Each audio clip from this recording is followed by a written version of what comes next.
යන්න කියන්න විතරයි ඔයාලට ඉතිරි වෙන්නේ. හරි. මම වැඩ බාර දුන්නා වගේ. එහෙම නේද? කවුද ඉස්සෙල්ලාම ඉදිරිපත් කිරීම කරන්නේ?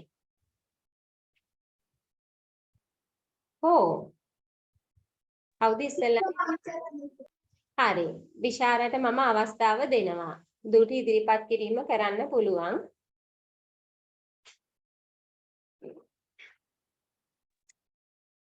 සියලු දෙනාගේම අවශ්‍යයි. මා අද මුලින්ම පැමිණියේ මානවවාද ඉස්මතු කිරීම මාතෘකාව ගැන පොඩ්ඩක් පැහැදිලි කිරීමට. දේව වරම් වාදය යනු සියල්ලන්ටම වඩා දෙවියන් උතුම්ය යන්නයි. මේ පුරුදු සමයට පෙර යුරෝපයේ ඉදිරියේම පැවති සංකල්පයයි. දෙවියන්ගේ නියෝජිතයෝ වැඩි නොකරති යනුවෙන් එකල යුරෝපයේ ප්‍රසිද්ධ කර තිබුණු අදහසට විරුද්ධ වූ ඉරාස්මස් ක්‍රිස්තියානි පූජකයන් විසින් කරන ලද දූෂණ ක්‍රියා හෙළි කරමින් Praise of Body මෝඩයන්ට ප්‍රශංසා කිරීම නැති ග්‍රන්ථයක් රචනා කළා. මානවවාදය යනු සියල්ලටම වඩා මිනිසා උතුම්ය යන සංකල්පයයි. මේදී මානවයාගේ කටයුතු පිළිබඳ වැඩි වශයෙන් හැදෑරීම් සිදු කරලා තියෙනවා. මිනිසාගේ කලාත්මක හැකියාව ආදිය කෙරෙහිද අවධානය යොමු කරලා තියෙනවා. එසේම ඉතිහාසය, කලාව, ගණිතය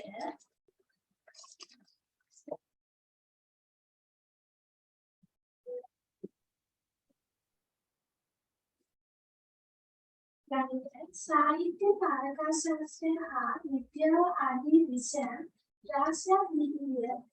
පල්ලියේ උගන්වන ලෝකයට වඩා සැබෑ ලෝකය බොහෝ වෙනස් බව දාන්තයේ අලගියේ පෙන්වා දීලා තියෙනවා. ඉතාලි සාහිත්‍ය පියාඹන විරුදාවලියෙන්ද ඔහු හඳුන්වලා තියෙනවා. ඉරාස්මස් මොහු ප්‍රංශයේ ජීවත් වූ ඕලන්ද ජාතිකයෙක්. මොහුගේ මුළු නම ලියසිලේවියස් ඉරාස්මස්. පැරිස් විශ්වවිද්‍යාලයෙන් හා එංගලන්තයේ ඔක්ස්ෆර්ඩ් විශ්වවිද්‍යාලයෙන් උසස් අධ්‍යාපනය ලබා ජාත්‍යන්තර කීර්තියට පත් වූ වෘත්තකි. දානපේ අලගියදී මොහු ඉතාලියේ ෆ්ලෝරන්ස් නගරයේ උපත ලබා මිත්සා ලතින් භාෂා පිළිබඳ විශාරදයෙකි. විවිධ කොමඩියානම් කාව්‍ය ග්‍රන්ථය ඔහුගේ කෘති අතර වැදගත් ස්ථානයක් හිමිවේ. මේ කතුන් දෙදෙනාට අමතරව විලියම් ෂේක්ස්පියර් කියලා කතුවරයෙක් ඉන්නවා. ඔහු බ්‍රිතාන්‍ය ජාතික මහාගත් කතුවරයෙක්.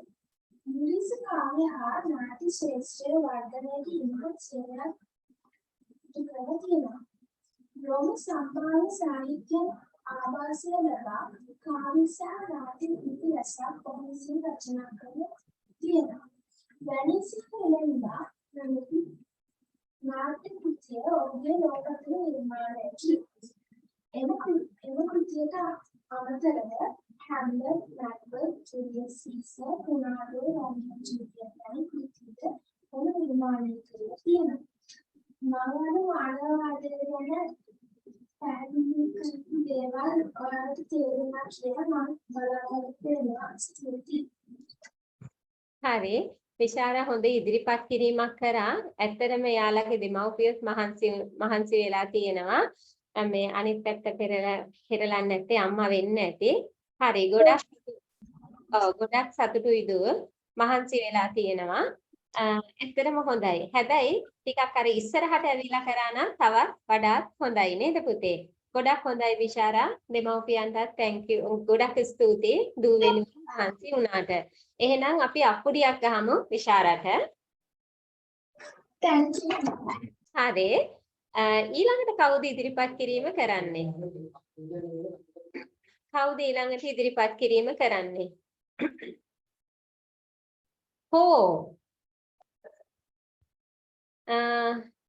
චෙමල්ද කරන්නේ? චෙමල් අත මෙහෙම කරේ. කවුද මට මේ කරන්නේ නැද්ද? ටීචර් මම තුන්වෙනියට කරන්න. තව ළමයෙක් ඉන්නේ ඒක. මට නම මතක නෑ. පොඩ්ඩක් කවුද මේ හසිතද? සසිතද? සිතුක ටීචර්. සිතුක. සිතුක. එහෙනම් අපි අවස්ථාව දෙන්නද පුතේ? හරි ටීචර්. ටීචර් මේ අර මානවවාදී ඉස්මතු වීම ගැන විතරක් කතා කරා නම් ඇතිනේ. හරි පුතේ. ඇති. හරි ටීචර්. කැමරා එක ඔන් කරගමු පුතා.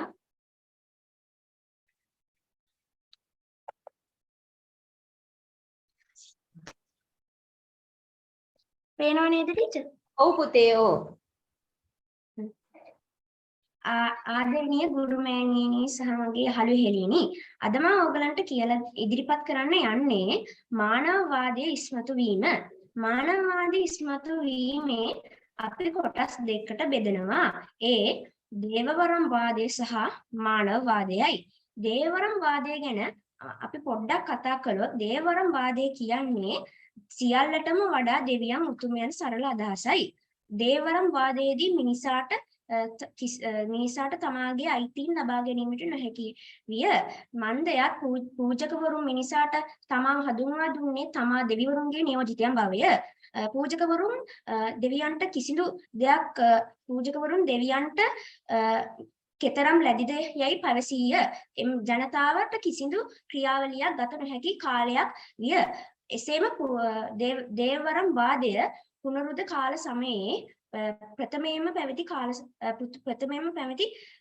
වාදයක් ලෙස අපිට හැඳින්විය හැකිය. මිනිසාට විශාල ලෙස මානසික පීඩාවක් තිබුණු දේවවරම් වාදය නිසා මිනිසාට කිසිදු පියවරක් ගත නොහැකි විය. මෙම කාලයේදී මානවවාදය ඉස්මතු විය. මානවවාදයේදී මිනිසාට ආගම් පමණක් නොව විශාල විෂයන් සංඛ්‍යාවක් සහ මිනිසාට තම විශාල මානසික ප්‍රබෝධයක් අත්දැකීමට හැකි විය. එසේම ලෝකයේ පිළිබඳ විශාල දැනුමක් ලබා ගැනීමටද පූජකවරුන් පැවසූ මේ සියලු කරුණුද අසත්‍ය බවද මිනිසුන් ඉගෙන ගත්හ. එසේම මානවවාදයේ කෙටි අදහස වන්නේ සියල්ලටම වඩා මිනිසා උතුම් යන අදහසයි. මෙහිදී මිනිසා ගණිතය, කලා ශාස්ත්‍රය, තාරකා විද්‍යාව, ඉතිහාසය ආදී විෂයන්ද හැදෑරූහ. එසේම එහි විශාල ගත්කතුවරුන්ද අපට දැක්ගත හැකිය. ඉතින් යාළුවනේ, මගේ ඉදිරිපත් කිරීමෙන් ඔයගොල්ලෝ දැනුමක් ලබා ගත්තා කියා මම සිතනවා. අසා සිටි ඔබ සැමට ස්තුතියි. සිතුක අපේ මේ ළඟදී සම්බන්ධ වෙච්ච පුතෙක් ගොඩක් ලස්සනට ඉදිරිපත් කිරීම කරා. ගොඩක් සතුටුයි පුතේ. ඇත්තටම ගොඩක් සතුටුයි. අපි සිතුකට අපුඩියක් ගහමු. හරි. හරි පැටියා. සතුටු වෙන්න පුළුවන් නේද? විශාරට පුළුවන්, සිතුකට පුළුවන් අද ඉදිරිපත් කිරීම කරා කියලා. ඔන්න එහෙමනම් දිසඳු පුතාගේ වාරේ.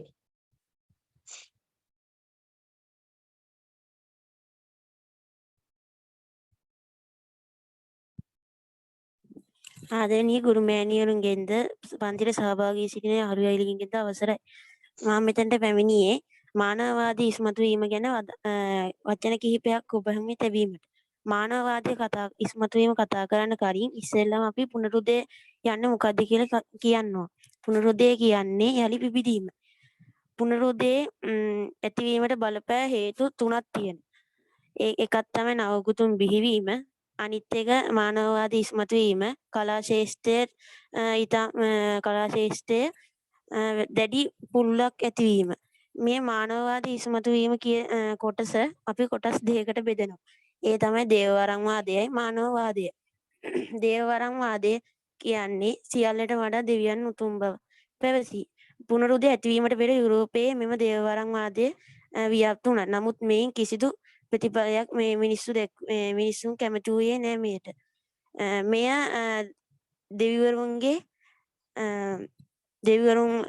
සමීපයෙන්ම සිටින ක්‍රිස්තියානි පූජකවරුන්ගේ මෙය ආකල්පය වුණා. කොහොම හරි පුනරුදය ඇතිවීමෙන් පස්සේ මෙම දේවවරම් වාදය නැති වී ගියා. ඊට පස්සේ ආවේ මානවවාදය. මානවවාදය කියන්නේ සියල්ලන්ට වඩා මිනිසා උතුම් යන බවයි. මානවවාදය සමගම මිනිස්යාගේ කටයුතු පිළිබඳද හැදෑරුවා. මානවවාදයෙන් පසු විෂයන් රාශියක් මිනිසා දේවරම් වාදය වෙනුවට භාවිතා කරා. ඒ තම ඉතිහාසය, ඊට පස්සේ ගණිතය, තාරකා විද්‍යාව සහ විද්‍යාව. මෙම විෂයන් වලින් අනතුරුව මිනිසා අධ්‍යාපනය ආගමික කටයුතු සමගම මිනිසා හා මිනිසාගේ ජන ජීවිතය පිළිබඳද මිනිසුන් හදාරැවීමට කටයුතු කළා. මගේ කතාවෙන් ඔබට ගොඩක් ගන්න ආදර්ශයට ගන්න දේවල් කතාවෙන් ඔබට ගොඩක් දැනුමක් ලැබෙයි කියලා මම හිතනවා. මගේ කතාව අසා සිටි ඔබ සැමට ස්තුතියි. හරි. මේ ලයිට් එලියක් නම් හොඳට මේ පෙනුණා නේද? හැබැයි අපේ දිසදු පොඩ්ඩක් එහාට මෙහාට වෙනකොට ලයිට් එලියක් මේවා වුණා. මම කතා කරලා කිව්වේ නැත්තේ මොකෝ දන්නවද පුතේ? අර අපි දැන් දෙයක් කතා කරන්න යනකොට එකපාරටම අපිත් මොන හරි කිව්වහම එයා තිගැස්සෙනවා. තිගැස්සෙනකොට අර හිතේ තියෙන අදහස් ටික එළියට එන්නේ නැහැ. අර ඒක එකපාරටම බය වෙලා යනවා. මම ඒකයි කිව්වේ නැත්තේ. හොඳයි දිසදු ඉදිරිපත් කිරීම කරා. Thank you teacher. අද දවසේ බිෂාරා සිතුක දිසඳු ගොඩක් හොඳයි. අපි අප්පුඩියක් ගහමු දිසඳුට. හරි. ඔන්න එහෙනම් 3 දෙනෙක් ඉවරයි. ලබන සතියේ ඉදිරිපත් කිරීම 3ක් කරන්න ඕනේ. හැබැයි මම දැන් කියන්නේ නැහැ ඒක. අද මොකෝ අපිට පාඩමේ කොටසක් තියෙනවා.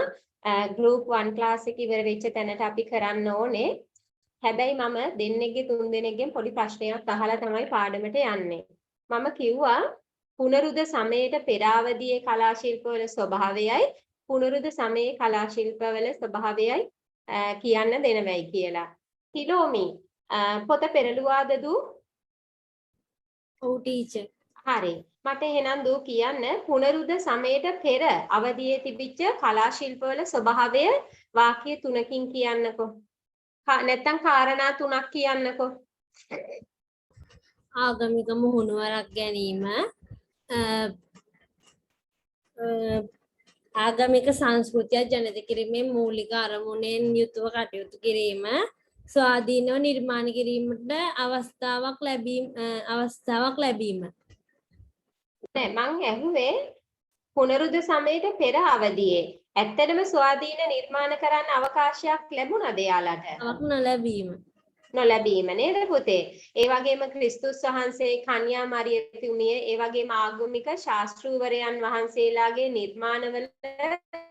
නිර්මාණ තමයි වස්තු විෂය උනේ.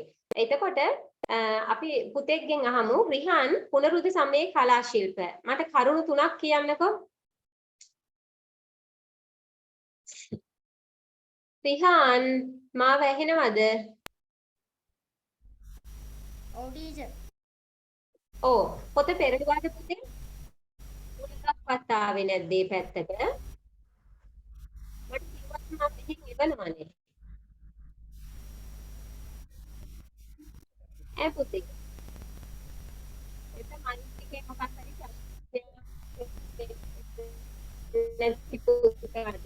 හරි. සෙමල් මට කියන්න මේ පුරුදු සමයේ කලා ශිල්පවල කාරණා තුනක්. ඊට පුරුදු සමයට පෙරද පුනරුද සමයේ කලා ශිල්ප විවිධ ධනවතුන් කලා නිර්මාණ වලට අනුග්‍රහ දැක්වීම, රසවින්දනය මේ ජනිත කිරීම මූලික අරමුණ වීම, ස්වාධීනව තම දක්ෂතා ඉස්මතු කිරීම හා නිර්මාණ එළි දැක්වීමට අවස්ථාව හිමිවීම. පුතේ මට තව ප්‍රශ්නයක් තියෙනවා. චෙමල් ඇයි මෙහෙම කරන්නේ? පුතේ. හරි. අපි එහෙමනම් පුතේ අලුත් කොටසකට යන් අද ලස්සන කොටසක් තියෙන්නේ. හොඳේ? ටීචර්. ඔව් පුතේ.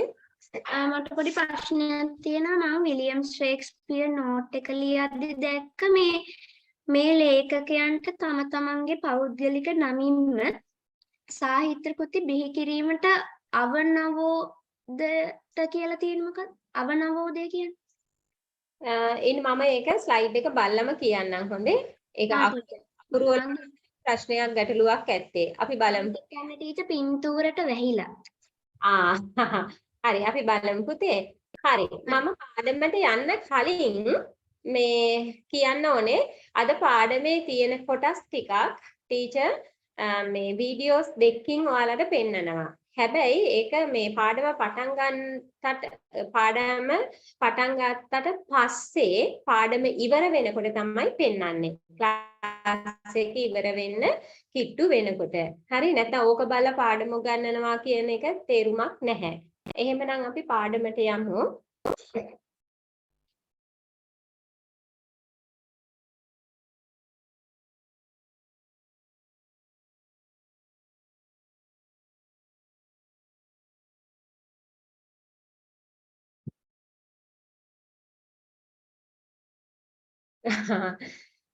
හරි.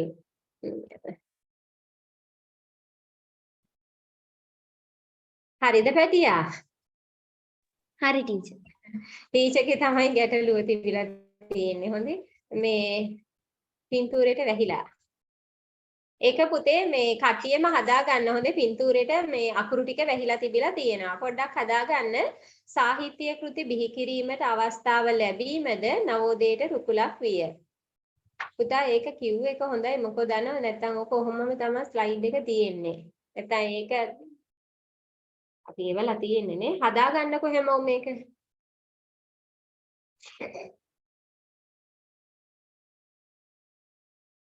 හරිද?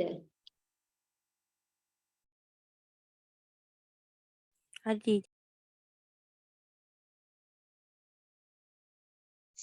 පුතේ අපි අන්තිමේටම එව්වේ මේ ස්ලයිඩ් එක. එහෙම නේද? හරි. අපි එහෙමනම් යමු අද ඔයාලා ආස කරන චිත්‍රයක් බලන්න. හොඳේ? දැන් හේතු වෙන්නකො හැමෝම. අද ඉන්නේ අපිට කරන්න මොනාලිසා පිළිබඳව තමයි විස්තර ටිකක් කතා කරන්න තියෙන්නේ. මට ඉස්සෙල්ලා කියන්න පාඩම කියන්න කලින් මොනාලිසාගේ පින්තූරයක් තියෙන්නේ දැන් පුතාලගේ ගෙවල් වල ඇතිනේ. කාගේ ගෙදරද තියෙන්නේ? පොඩ්ඩක් ටීචර් අපේ ගෙදර කියන ටීචර්. කාගේද දිසඳුලාගේනේ? හරි. ඊට පස්සේ ආයේ කාගේද? දැන් අපේ ආච්චිලා ගෙදර තිබ්බා දැන් මෙහෙ නන් නැහැ. කාගේ හරි ගෙදර තියෙනවා ටීචර්. ආයේ කාගේද? අපේ සීයලා ගෙදර තියෙන ලොකු එකක්. කවුද ඒ? ඔමිකනේ. ඔමික. හරි පුතේ. හරි. ඔන්න එහෙනම් දෙන්නෙක්ගේ ගෙදර තමයි තියෙන්නේ. හරි. අනිත් අයගේ ගෙවල් වල නැහැනේ. මම එහෙනම් දැන් පින්තූරයක් දානවා. දැන් කොහොමත් මම PDF එක මෙහෙම එවනවනේ.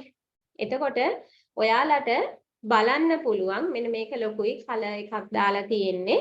මං කියන දැන් මේක කොහොමද ක්ලාස් එක ඉවර වුණාම අපි දාන නිසා මේකේ කලර් print out එකක් ගන්න. දැන් මේ පාඩමට අදාළ චිත්‍ර ටික ඔයාලා ගන්න පුතේ. ඒක ඔයාලට වාසියක්. ඊට අමතරව චිත්‍ර කරන දරුවන් ඉන්නවා නම් එයාලට තවත් වාසියක් මේක. මේ ඊට අමතරව දැන් මොනාලිසා ගැන අපි කතා කරමු.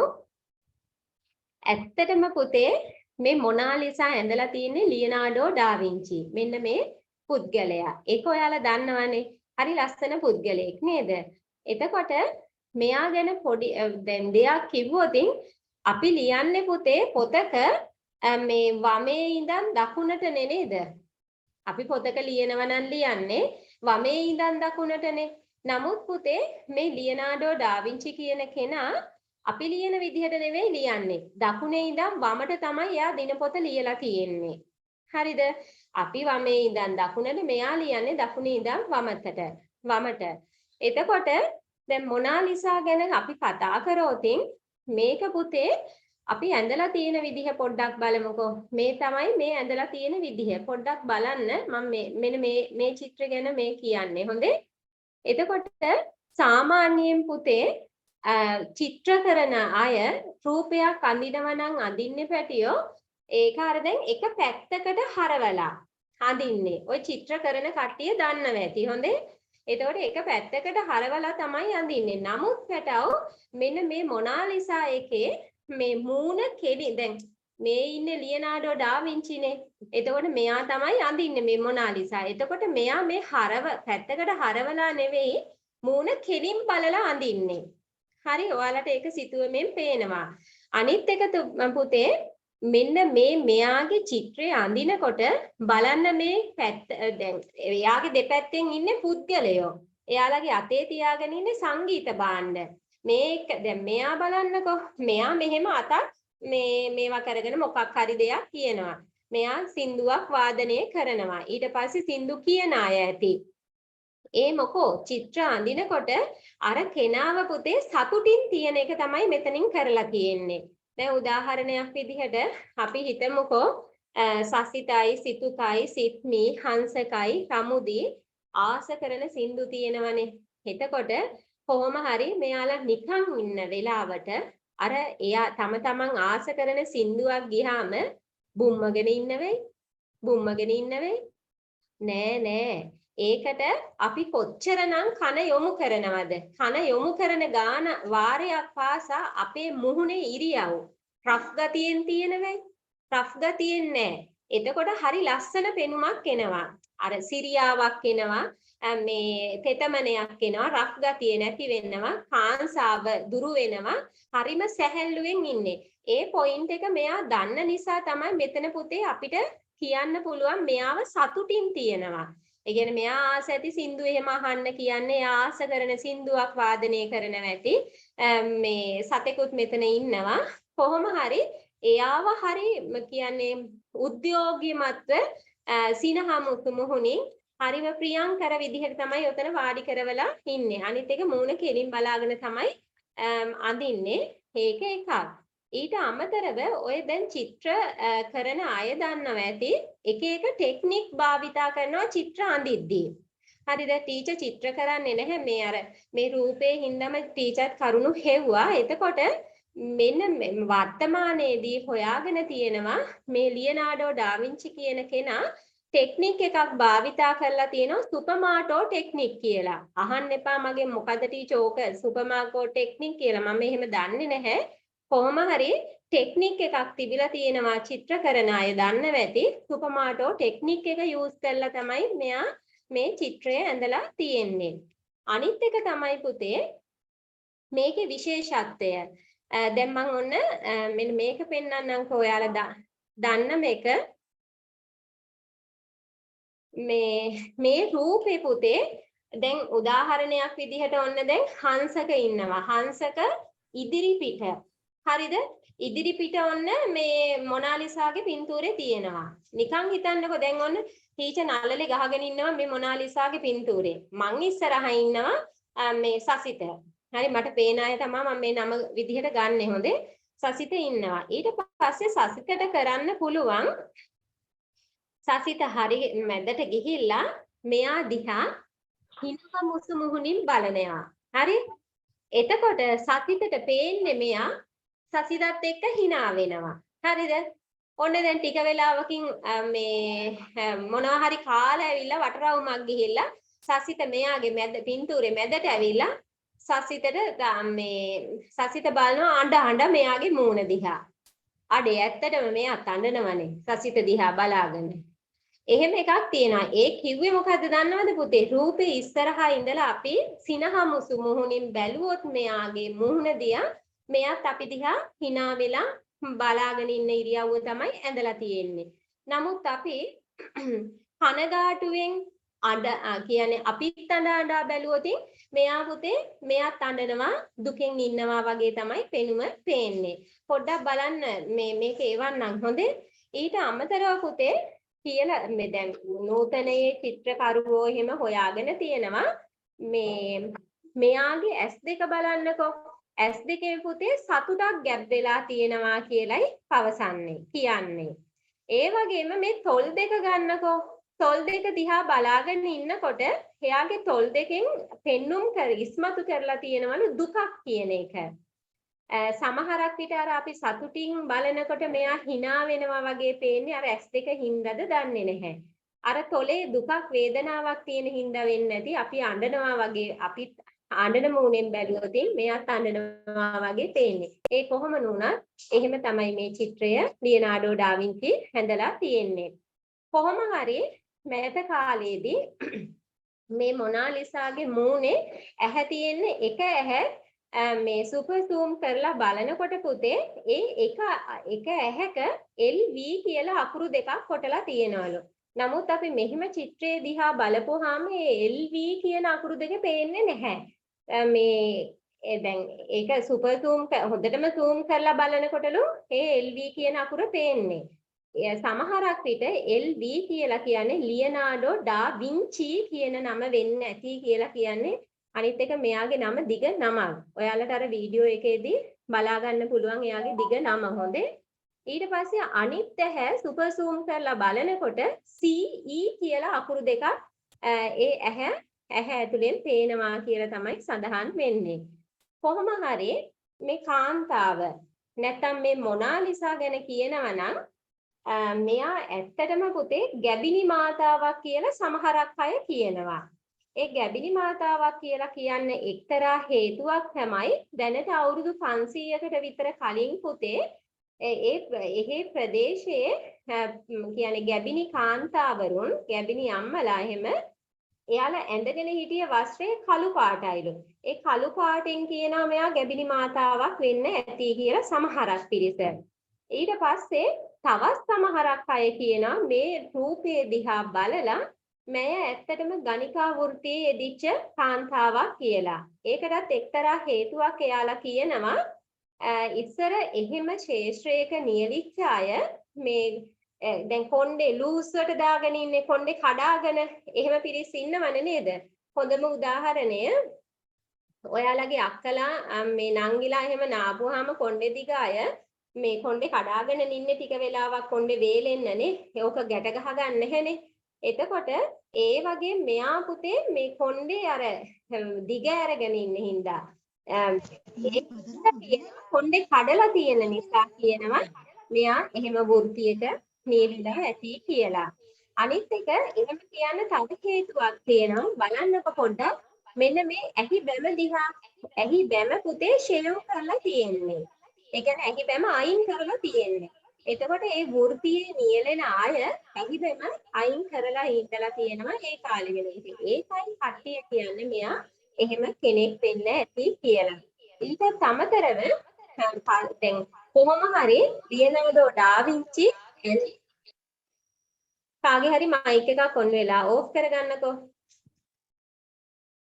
ලියනාඩෝ ඩා වින්චි පුතේ මේකට දැන් එයා කලින් ඇඳලා තියෙනවා රූපේ. ඒ රූපේ පුතේ ඇහි බැම තිබිලා තියෙනවා. පස්සේ කාලේ කෙනෙක් තමයි ඔය ඇහි බැම අයින් කරලා තියෙන්නේ. එහෙම තමයි සඳහන් වෙන්නේ. අනිත් එක මේ දැන් තවත් සමහරක් අය කියනවා ඇත්තටම මෙයා ඇවිල්ලා ගැහැණු කෙනෙකුත් නෙවෙයි පිරිමි කෙනෙකුත් නෙවෙයි. ඒ අතරමැදියෙක්. ඔයාලා දන්නවා ඒ අතරමැදියට කියන නම. එහෙම කෙනෙක් කියලා. ඒකටත් හේතුවක් කියනවා මේ ඉන්නේ මේ ලියනාඩෝ ඩා වින්චි හරි කැමති මේ පුද්ගලයෙක් ඉඳලා තියෙනවා. එයාගේ නම තමයි සාලේ කියන පුද්ගලයා. මෙයාගේ හොඳම පස මිතුරා. ඉතින් එයා වෙන්න ඇති කියලා සමහරක් අය කියනවා මේ සාලේගේ පින්තූරයක් වෙන්න ඇති කියලා. එතකොට තවත් කෙනෙක් කියනවා මේ ඉන්නේ ඒ කාලේ ඉඳලා තියෙනවා කපු වෙලෙන්දෙක්. කපු වෙලෙන්දට සෑහෙන්න සල්ලි තිබිලා. ඉතින් කපු වෙලෙන්දගේ බිරිඳත් පුතේ හරිම ලස්සනයිලු. ඉතින් කපු වෙලෙන්දට උවමනා කරලා තියෙනවා තමන්ගේ බිරිඳගේ ලස්සන ලෝකයට පෙන්වන්න. එයා ඊට පස්සේ එක දවසක් මේ ලියනාඩෝ ඩා වින්චි හම්බ වෙන්න ගිහිල්ලා කියලා මගේ බිරිඳගේ පින්තූරයක් අඳින්න කියලා. ඉතින් කවුරුත් පුතේ නිකන් ෆ්‍රී වැඩ කරන්නේ නැහනේ. ඒතකොට කපු වෙලෙන්දට සල්ලි තියෙනවා. මේ කපු වෙලෙන්ද මෙයාට සල්ලි දෙන්න ඇති. එතකොට තවත් ජනවහරේ මතයක් තියෙනවා මේ කපු වෙලෙන්දගේ බිරිඳ වෙන්න ඇති කියලා. නමුත් වර්තමානයේ ඉන්න කට්ටිය මෙයාගේ ගිණුම් වාර්තා බලනකොට ඒ ගිණුමට සල්ලි බැර වෙලා තිබිලා නැහැ. එතකොට ඒ මතයක් සමහරක් අය ප්‍රතික්ෂේප කරනවා කපු වෙලෙන්දගේ බිරිඳ කියලා. නමුත් විවහාරයේ තියෙනවා එහෙම කපු වෙලෙන්දගේ බිරිඳ කියලා. අනිත් එක තමයි තව දෙයක් මේ මොනාලිසා මෙහෙ දැන් ඔන්න මම දැන් මේ පින්තූරේ එව්වහම කට්ටිය බලන්න හොඳේ. මේ මොනාලිසාගේ පින්තූරේ මෙහෙම කෙලින් තියලා. හරිද? එක පැත්තකින් කණ්ණාඩියක් තිබ්බහම අර මොනාලිසාගේ පින්තූරේ කණ්ණාඩියට පරාවර්තනය වෙනවා. ඒ පරාවර්තනය වෙනකොට ඒ කණ්ණාඩියේ පේනවයි කියලා කියන්නේ පිටසක්වල ජීවියෙක්. අන්න එහෙම කතාවකුත් තියෙනවා. තිලෝමිගේ ඇස් දෙක ලොකු වුණා. ඕන රැයට බලන්න යන්න එපා හොඳේ. ඔක උදේවරුවක බලන්න හොඳේ. දැන් ඔන්න තිලෝමි මෙහෙමයි. මොනාලිසාගේ පින්තූරේ කෙලින් තියලා සයිඩ් එකෙන් කණ්ණාඩියක් අල්ලපුවාම අර පින්තූරේ පරාවර්තනය වෙලා මේ කණ්ණාඩියට වැටෙනකොට කණ්ණාඩියේ දර්ශනය වෙනවා කියලා කියන්නේ පිටසක්වල ජීවියෙක්ගේ මුහුණක් කියලා කියන්නේ. සමහරක් විට අර පරාවර්තනය වීමේදී සුදු පැහැ ගන්න නිසා වෙන්න ඇති එහෙම කියන්නේ. එහෙම දේකුත් සඳහන් වෙනවා. ටීචර් බලලා තියෙනවද? ටීචර් බලලා නැහැ. ඔයාලා බලන්න හොඳේ. ටීචර් ඔව්. ඒක වීදුරු ප්‍රේමයක දාලා තියෙනවා නම් බැහැනේ හිම කරන්න. පොඩ්ඩක් බලන්නකෝ පුතේ. දැන් කවුද දිසඳුට පුළුවන් ගෙදර තියෙන නිසා පොඩ්ඩක් බලන්න හොඳේ. දැන් බලන්න මේක ඉවර වුණාම බලන්න. ඊට අමතරව පුතේ මම අහලා තියෙනවා දැන් මේ කාන්තාවගේ පිටපස්සේ ලස්සන පාරක් තියෙනවා. ඔයාලට පේනවනේ. මෙන්න මෙතන මෙහෙම පාරක්. ඊට පස්සේ මේ තියෙන්නේ පුතේ ජලාශයක්. ওই ජලාශයෙන් මේ අර ස්කයි එකට දැන් ස්කයි එකක් පේනවනේ. ඒකෙන් පිටසක්වල ජීවීන් ආවා ගියා කියලා ඒ සම්බන්ධයක් තියෙනවා කියලා. අනිත් එක තමයි මේකේ අර දැන් පාලමක් තියෙන කතාවකුත් සඳහන් වෙනවා. ඒ කියන්නේ පිටසක්වලත් එක්ක සමීප සම්බන්ධතාවයක් මේ චිත්‍රයේ සමග තියෙනවා කියලා තමයි ඇතමුම් කියන්නේ. සමහරක් අය කියන්නේ. අනිත් එක මම අච්චු පොතේ රූපේ කණ්ණාඩියට අල්ලලා දැන් බැලුව හැම පේන්නේ නැහැ. පුතේ මේ අච්චු පොතේ එක නෙමෙයි මේ පින්තූරේ වෙනකවා පොඩ්ඩක් බලන්නකෝ අරගෙන පුතේ හොඳේ. පොඩ්ඩක් Excuse me teacher. ටීචර් මම ටීචර් මේ ස්ක්‍රීන් එකේ තියෙන රූපෙට කණ්ණාඩිය අල්ලලා බැලුවා. එතකොට ටීචර් රූපේ ඩබල් වෙලා පේනවනේ ටීචර්. ඒක ඉතින් ඒ බලන එකත් එක්ක පුතේ ඕක දවල් නිවිහැනෙහිල්ල බලන්නකෝ. අනිත් එක තමයි පුතේ මේ තියෙන මත තමයි මම කියන්නේ. හොඳේ මේ තියෙන මත තමයි කියන්නේ. ඊට අමතරව දැන් මේ කියන්න යන කාරණාව සත්‍ය කාරණාවක්. අනිත් එක දැන් මේ චිත්‍රය ඇවිල්ලා මිල අධිකම චිත්‍රය කියලා තමයි සඳහන් කරන්නේ. ඊටත් අමතරව මේක ප්‍රංශයේ ලුව මියුසියම් එකේ තමයි තියෙන්නේ දැනට. ඒකේ කොච්චර ආරක්ෂාවද කියනවනම් මේක කොච්චර කියන්නේ ෆේමස්ද මේක කොච්චර මේකට අධික ආරක්ෂාවක් දීලා තියෙනවා ලෝකයාගෙම මේ ලස්සනම චිත්‍රයක් නිසා වෙනද මිල අධිකම චිත්‍රය. ඊටත් අමතරව මේක තියෙන්නේ පුතේ ලුව කෞතුකාගාරේ. අනිත් එක තමයි මේක තියෙන්නේ පුතේ හතරන් දම්වැල් තියෙන්නේ. දම්වැල කියන එක ඔයාලා දන්නවා. අර සමහරක් අය පිරිමි කට්ටිය ඔය අතට ලොකු දම්වැල් දානවා, බෙල්ලට දානවා. දන්නවනේ නේද? ඒක නිකන් ඔය මේ රත්තරන් දම්වැල් නෙවෙයිනේ. මේකේ Bracelet. ඔව් බ්‍රේස්ලට්. එතකොට රත්තරන් දම්වැල් දාලා රත්තරන් වෙල්වට් දාපු. හිතන්නකො පොඩ්ඩක් කොච්චර ලස්සන තැනකද තියලා තියෙන්නේ කියලා නිකන් තැනකක් නෙවෙයි. රත්තරන් දම්වැල් දාලා රත්තරන් වෙල්වට් දාපු ස්ටේජ් එකක තමයි මේ පින්තූරේ තියලා තියෙන්නේ. අනිත් එක ඒක නිකම්ම තියලත් නෑ. වටේට පුතේ ලේස සිකියුරිටි එකක් දාලා තියෙන්නේ. කිසිම කෙනෙකුට ඒක ගන්න බැරි වෙන්න තමයි ලේස සිකියුරිටි එකක් දාන්නේ. කවදාකවත් අපේ ලංකාවේ තියෙන පෞරාණික කිසිම දෙයකට මේ රූපය ආරක්ෂා කරනවා වගේ ආරක්ෂා කරන්න බෑ. ඒකට අධික මුදලක් වැය වෙනවා. කොච්චරද කියලා බලන්න. එච්චරකට ආරක්ෂාවක් දීලා තියෙනවා මේ චිත්‍රයට. ඒක ටීචර් සමහරක් අය කියනවා ඔය පින්තූර මනකල්පිත චිත්‍රයක් කියලා. මනක් කල්පිත චිත්‍රයක්. එහෙමත් වෙන්න පුළුවන් පුතේ. එක එකනාට එක එක දේවල් හිතන්න පුළුවන් චිත්‍රයක් බලලා. හොඳේ? එහෙමත් කියනවා. හරි.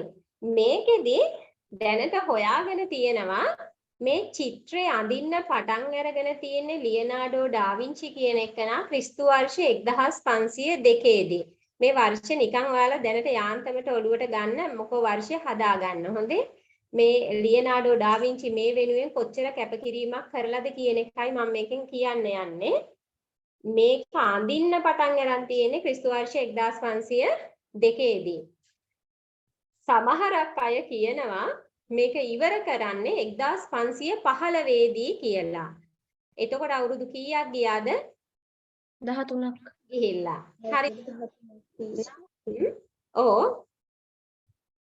නමුත් දැන් හොයාගෙන තියෙනවා මේකේ අවසාන අන්තිම ඉර ඇඳලා තියෙන්නේ 1518 දී. අවසාන ඉර අඳිනවා කියලා කියන්නේ කියන්නේ මේ චිත්‍රය ඇඳලා ඉවරයි කියන එකනේ. ඇඳලා ඉවර කරන්නේ 1518 කියලා කියනවා. 1518 දී තමයි අවසාන අන්තිම ඉර මේ ලියනාඩෝ ඩා වින්සි මේ චිත්‍රේ ඇඳලා තියෙන්නේ. එතකොට බලන්න පුතේ මේ චිත්‍රය වෙනුවෙන් ලියනාඩෝ ඩා වින්සි අවුරුදු 16ක් තමන්ගේ ජීවිතේ කැප කරලා තියෙනවා. අවුරුදු 16ක් කියන්නේ විනාඩි 16ක්, දවස් 16ක්, මාස 16ක් නෙවෙයි පුතේ. දවස් 365 16ක්. ලේසිද? අනිත් එක මේක ඇවිල්ලා සැබෑම චිත්‍රය කියලා කියන්න බෑ. මේකේ ඇතුලේ පුතේ ලියනාඩෝ ඩා වින්සි ඇඳපු සත්‍ය චිත්‍රෙත් තියෙනවා. ඒකට උඩින් චිත්‍රයක් දාලා තියෙනවා. අර කිව්වනේ මම ඔයාලට කලින්ම චිත්‍රේ මේ ඇහි බැම එහෙම ඇඳලා තිබිලා තියෙනවා. නමුත් පස්සේ කාලෙදි කවුරුන් හෝ කෙනෙක් මේ ඇහි බැම මෙයාගේ අයින් කරලා තියෙනවා. හරි? එතකොට මෙයාගේ මේ චිත්‍රේ අන්තිම ඉර අඳින්නේ 1518 කියලානේ කිව්වේ. එතකොට පුතේ ඔයාලා දන්නවද මේ ලියනාඩෝ ඩා වින්සි මේ චිත්‍රය වෙනුවෙන් කොච්චර කැපකිරීම කරාද කියලා කියනවනම් තරුණ කාන්තාවන් මිය ගියාට පස්සේ මේක ටීචර් ඇහින් දැකලා කියනවා නෙවෙයි. මේ දැන් තියෙන තොරතුරු තමයි මම ඔයාලට කියන්නේ. හොඳේ? තරුණ කාන්තාවන් මැරුණාම දැන් හදිස්සියේ එහෙම මියදෙනවනේ තරුණ කට්ටිය. එතකොට කියනවා පුතේ ඒ කට්ටියගේ මුහුණ කපලා බලනවලු ඒ ඉරියව් කොහොමද තියෙන්නේ කියලා. එතකොට හොඳට ස්ටඩි කරලා තමයි ලියනාඩෝ ඩා වින්සි මේ කාන්තා රූපය ඇඳලා තියෙන්නේ. එතකොට හිතන්න කොච්චර සූක්ෂම විදිහට චිත්‍රය ඇඳලා තියෙනවද හිතලා තියෙනවද කියලා. ඒ වෙනුවෙන් අවුරුදු 16ක් කැප කරනවයි කියන්නේ. තව එකක් ලියනාඩෝ ඩා වින්සි ගොඩක් චිත්‍ර ඇඳලා තියෙනවා. නමුත් ඒ සියල්ලක්ම අවසන් කරලා නැහැ අති බහුතරයක්. එහෙම තමයි සඳහන් වෙන්නේ. කීපයක් තමයි අන්තිම දක්වා ඇඳලා පාට කරලා මේ අවසන් කරලා තියෙන්නේ. එයාට ඒ වෙනුවෙන් සෑහෙන කාලයක් ගත වෙලා තියෙනවා. අනිත් එක තමයි 2010 ටීචර් කිව්වනේ මේ මොනාලිසා මේ අපි දුකින් බැලුවාම දුකින් පේනවා නම් සතුටින් බැලුවාම සතුටින් පේනවා කියලා. ඒක ටීචර් අවශ්‍යකත් කටේ මේ එක පැත්තක් උඩට තියෙනවා අනිත් පැත්ත යටට තියෙනවා. ඒ කියන්නේ සතුටයි දුකයි දෙකම දෙපැත්තේ තියෙනවා කට දෙපැත්තේ. දැන් චිමල් බැලුවද ඒක? බලන්න. ඒකට වෙන්න හේතුව වෙන්නේ නැති පුතා කියන්නේ නැත්තේ. කොහොම හරි කමන්නේ. ඔයාලා දැන් ওই පින්තූරේ දිහා ඒක බලන්න පුළුවන්. අපි සතුටින් ඉඳලා බලනකොට කොහොමද යා මේ ඉරියව් මේවා කරන්නේ කියලා හැමනේ. ඔන්න දැන් අපේ මොනවාද කවුද දිසඳු නම් හොඳට hina වෙලා බැලුවා. දිසඳු පෙන්ුණාද? ටීචර් දැක්කා ඒක. හරි. මේ කොහොම හරි ඔන්න ඔහොම තමයි ඔය මොනාලිසා ගැන කියන්න තියෙන්නේ. අනිත් එක තමයි 2018 අවුරුද්ද වෙනකොට ලංකාවේ රුපියල් මිලියන 14000ක් දීලා ගන්න පුළුවන්කමක් වත්කමක් තියෙන කෙනෙකුට ගන්න පුළුවන් කියලා තමයි සඳහන් වෙන්නේ. කවුරුත් ඉතින් ගන්න යන්නේ ඔච්චර ගාණක් දීලා මේ අපේ ලාංකිකයෝ. එච්චරක දැන් ඊට වඩා මිල අධිකයි. ඔන්න ඔහොම තමයි මේක ගැන අපිට තොරතුරු කියන්න තියෙන්නේ. ඊට පස්සේ අපි බලමු ක්‍රිස්තුස් වහන්සේගේ අවසාන රාත්‍රී භෝජනය. මේක මම රූපේ දැම්මා. දැන් සමහරක් අයගේ 2020 2022 අච්චු පොත්වල මේ රූපේ නෙවෙයි තියෙන්නේ. හරි?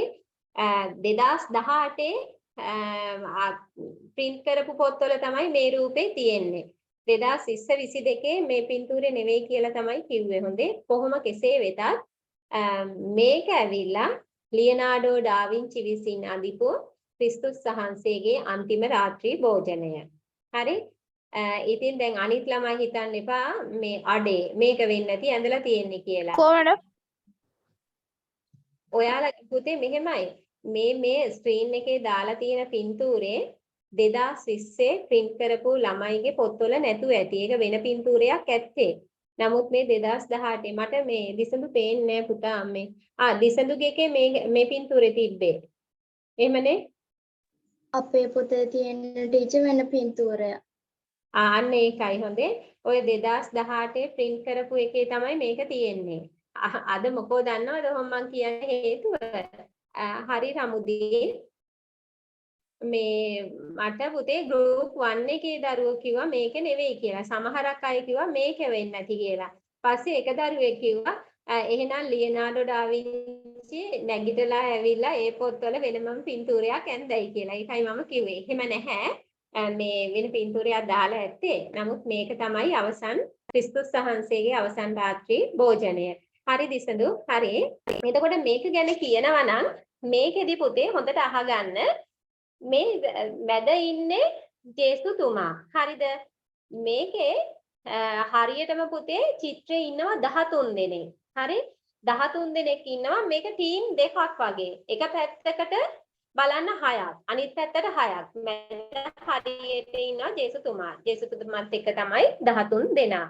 එතකොට මෙයා කියනවා ජේසුතුමා නුඹලගෙන් කෙනෙක් මේ චිත්‍රය අඳින්න ඇදපු එකේ තේරුම මේ කියන්නේ. හොඳේ. ජේසුතුමා කියලා තියෙනවා නුඹලගෙන් කෙනෙක් මං කෙරෙහි ද්‍රෝහිව පාවලා දෙනවා කියලා කිව්වහම අනිත් අය එතකොට දෙපැත්තේ ඉන්න අය කැළඹිල දැන් එහෙම කිව්වහම පාවලා දෙනවයි කියලා කිව්වහම එකපාරටම පුතේ කැළඹෙනවනේ නේද?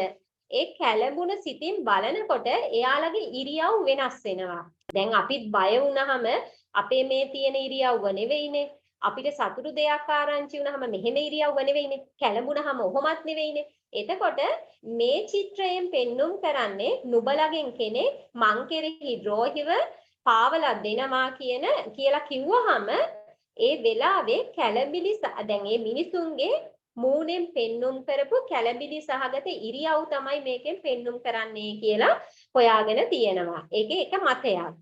එතකොට පුතේ එයාලගේ මානසික කැළඹීම තමයි එයාලගේ ඉරියව් වලින් ඒ වගේම අංග චලන වලින් ප්‍රකාශ කරන එක තමයි ලියනාඩෝ ඩාවින්චිගේ මූලිකම අදහස වෙලා තියෙන්නේ කියලා කියන්නේ. මම ඔක ගැන විස්තරයක් ලියාගත්තා. කියන්නද? හරි පොඩ්ඩක් ඉන්න පුතේ. ඊට පස්සේ පුතේ මේ මෙයාලා අත් තියාගෙන ඉන්න විදිහ බලන්නකෝ. ජේසුතුමා අත තියාගෙන ඉන්නවා මෙන්න මේ අත මාපට ඇඟිල්ලයි මේ ඇඟිලි ටිකයි බලන්න. ඊට පස්සේ අර අනිත් අත කොහොමද තියාගෙන ඉන්නේ? ඊට පස්සේ දැන් මේ අය අත් තියාගෙන ඉන්න විදිහ බලන්නකෝ. ඒක සංගීත ඛණ්ඩයක් වාදනය කරනකොට අත් තියාගෙන ඉන්න විදිහ කියලා සංගීතඥයෝ කියනවා. හරි? ඊට පස්සේ පුතේ මේ කකුල් දිහා බලන්නකෝ. කකුල් තියාගෙන ඉන්න විදිහ. ඒක එකක්. ඒ වගේම මෙතන පුතේ ඔය සංගීත භාණ්ඩවල මෙන්න මේ මොනවා හරි දෙයක් තියෙනවා මෙතන. අන්න ඒවත් ඔය සංගීතේ අර දැන් ඔය තොර එහෙම තියෙනවනේ. ඒවා තියලා තියෙන විදිහට තියෙනවා කියලායි කියන්නේ. මේ චිත්‍ර ගැන අපිට පුතේ හාරා උස්සන්න එච්චර දැනුමක් නැහැ. අපි චිත්‍ර කරන්නේ නැති නිසා. ඔය ජනවහරේ තියෙන දේවල් තමයි මං කිව්වේ. දැන් මේ කියන කාරණා ඔයාලට මේ වීඩියෝස් වලින් තේරෙන් ගන්න පුළුවන්කම ලැබේවි. හොඳේ දැනට නිකන් මතකේ තියාගන්න. අපේ පොතේ තියෙන ටීචර් ජේසුතුමා මොකක් හරි එකක් අතේ තියන් ඉන්නවා වගේ මේ අතේ තියාගෙන ඉන්නවා වගේ. එහෙම නෙවෙයි මේ මෙතන නම් කෙනෙක් අතේ තියාගෙන ඉන්නවා පිහියක් දික් කරගෙන ඉන්නවා. හොඳේ එතනත් තව කතා එක කතා කියනවා. මෙයාව මරන්න ලෑස්ති වෙන කතා එහෙම එක දේවල් කියනවා. අනිත් එක මෙයා කියනවා කන්‍යා මරියතුමිය කියලා එහෙම එකක් දන්නේ. ඉතින් ඒක නෑ ටීචර් දැන් ඉතිහාසය කියන්නේ මාරියා මංකලේ. ඊට පස්සේ මෙතන පුතේ ජනෙල් පියන්පත් තුනක් තියෙනවා නේද? මේක පිටසක්වලත් එක්ක සම්බන්ධකමක් තියෙනවා කියලා තවත් සමහරක් අය කියනවා. ඔන්න ওই ටික තමයි ටීචර්ට කියන්න තියෙන්නේ. excuse me teacher. දැන් ඔය යුරෝප කාලේ හුඟා මේ චිත්‍ර ඇඳලා තිබ්බනේ අයි ටීචර් මොනාලිසා එක හුඟා ප්‍රසිද්ධ. ඒ කියන්නේ ඒක හුඟා මිල අධිකම චිත්‍රය වෙන්නේ. ඒක ඔච්චර ආරක්ෂා දීලා තියෙන්නේ. ඒක එච්චර ප්‍රසිද්ධ අනිත් චිත්‍ර ඒක විතරක් නෙමෙයි තව චිත්‍ර තියෙනවා පුතේ ගොඩක් ප්‍රසිද්ධ. හොඳේ දැන් අපි බලනකොට ওই මොනාලිසා දෙකට වගේත් වැටෙන වෙලාවල් තියෙනවා. කොහොම හරි ඒකේ අර තියෙන මේ ටෙක්නොලොජි එකයි ඒක ඇඳලා තියෙන විදිහයි ඒකෙන් අයිඩියා වෙන දේවලුයි ගොඩාක් හින්න තමයි ඒක ගොඩාක් ලෝක ප්‍රසිද්ධ වෙලා තියෙන්නේ. ඒක එක්තරා හේතුවක්. අනිත් එක ඔය ලියනාඩෝ ඩාවින්චි කියලා කියන්නේ පුතේ එසේ මෙසේ පුද්ගලයෙකුත් නෙවෙයි. චිත්‍ර අඳිනව එක විතරක් නෙවෙයි එයාගේ දක්ෂතාවය වෙලා තියෙන්නේ. එයා සින්දු කිව්වා. කවි හැදුවා, කාව්‍යකරණයේ යෙදුණා. ඊට අමතරව ගෘහ නිර්මාණ ශිල්පය කරා. ඒවා හැම එකම ප්‍රසිද්ධ වුණා. ඔයාලා දන්නවද මේ මොනාලිසා ප්‍රසිද්ධ වෙන්නත් එක්තරා හේතුවක් තමයි පුතේ ඔය කවුද මේ ලියනාඩෝ ඩාවින්චි ඉතාලියේ ඉපදිච්ච කෙනෙක්. ඉතාලි ජාතිකයෙක්. නමුත් ඔයාලා දන්නවද මෙයා මැරුණේ කොහෙද කියලා? ප්‍රංශයේ මැරුණේ. ටීචර් දන්න තරමින් කිසිම ආටිස්ට් කෙනෙකුට වෙන රටකදී නම්බුනාමයක් දීලා නැහැ. නමුත් දීපු එකම පුද්ගලයා පුතේ මේ ලියනාඩෝ ඩාවින්චි.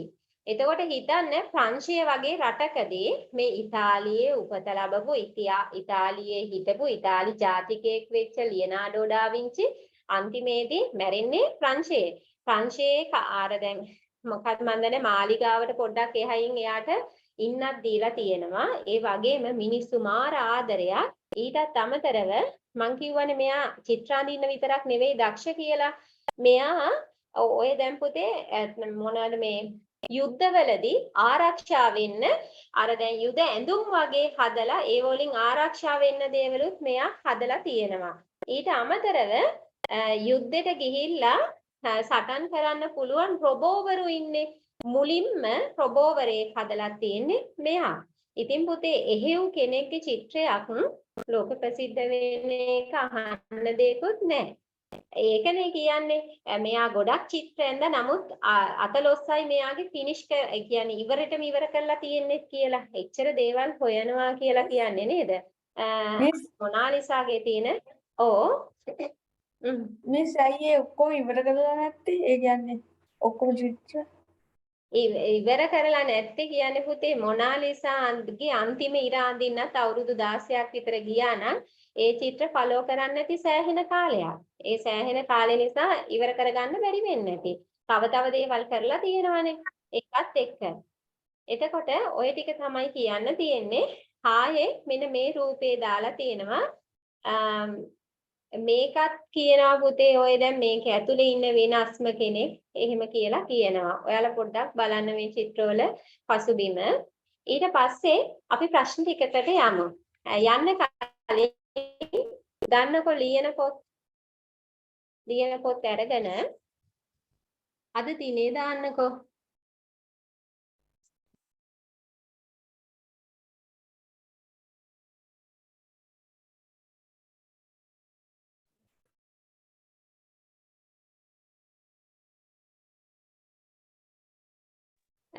පුතේ අද දිනේ දාගන්න ඉස්සෙල්ලාම 2022 7 වෙනි මාසේ 30. පුතේ ඔය ටීචර් දැන් කිව්ව කාරණා හොයාගත්ත කාරණා. හොඳේ. ඔයාලත් හොයාගන්න මේ ඔය වගේ කාරණා තමයි තියෙන්නේ. අපි මාතෘකාවක් කියමු. මොනාලිසා. මොනාලිසා නිකන් ටීචර් මොනාලිසා නිකන් හොල්මනක් වගේ නේ ටීචර්. එහෙම පුතාට වෙන්නේ එහෙමද? ටීචර් හැබැයි කවුද ඕමිකද කිව්වේ මේ කියපු එක නා රැයට බලන්න එපා. හොඳේ. රැයට බලීම සපුරා තහනම්. හොඳේ. හරි. කවුරු හරි මොනවා හරි කියන්න ගත්තද? ඇයි ටීචර් රැට බලනවද නැත්තේ? නෑ දැන් මම ඒ කිව්ව පුතාට විතරයි කිව්වේ රැයට බැලීම සපුරා තහනම් කියලා.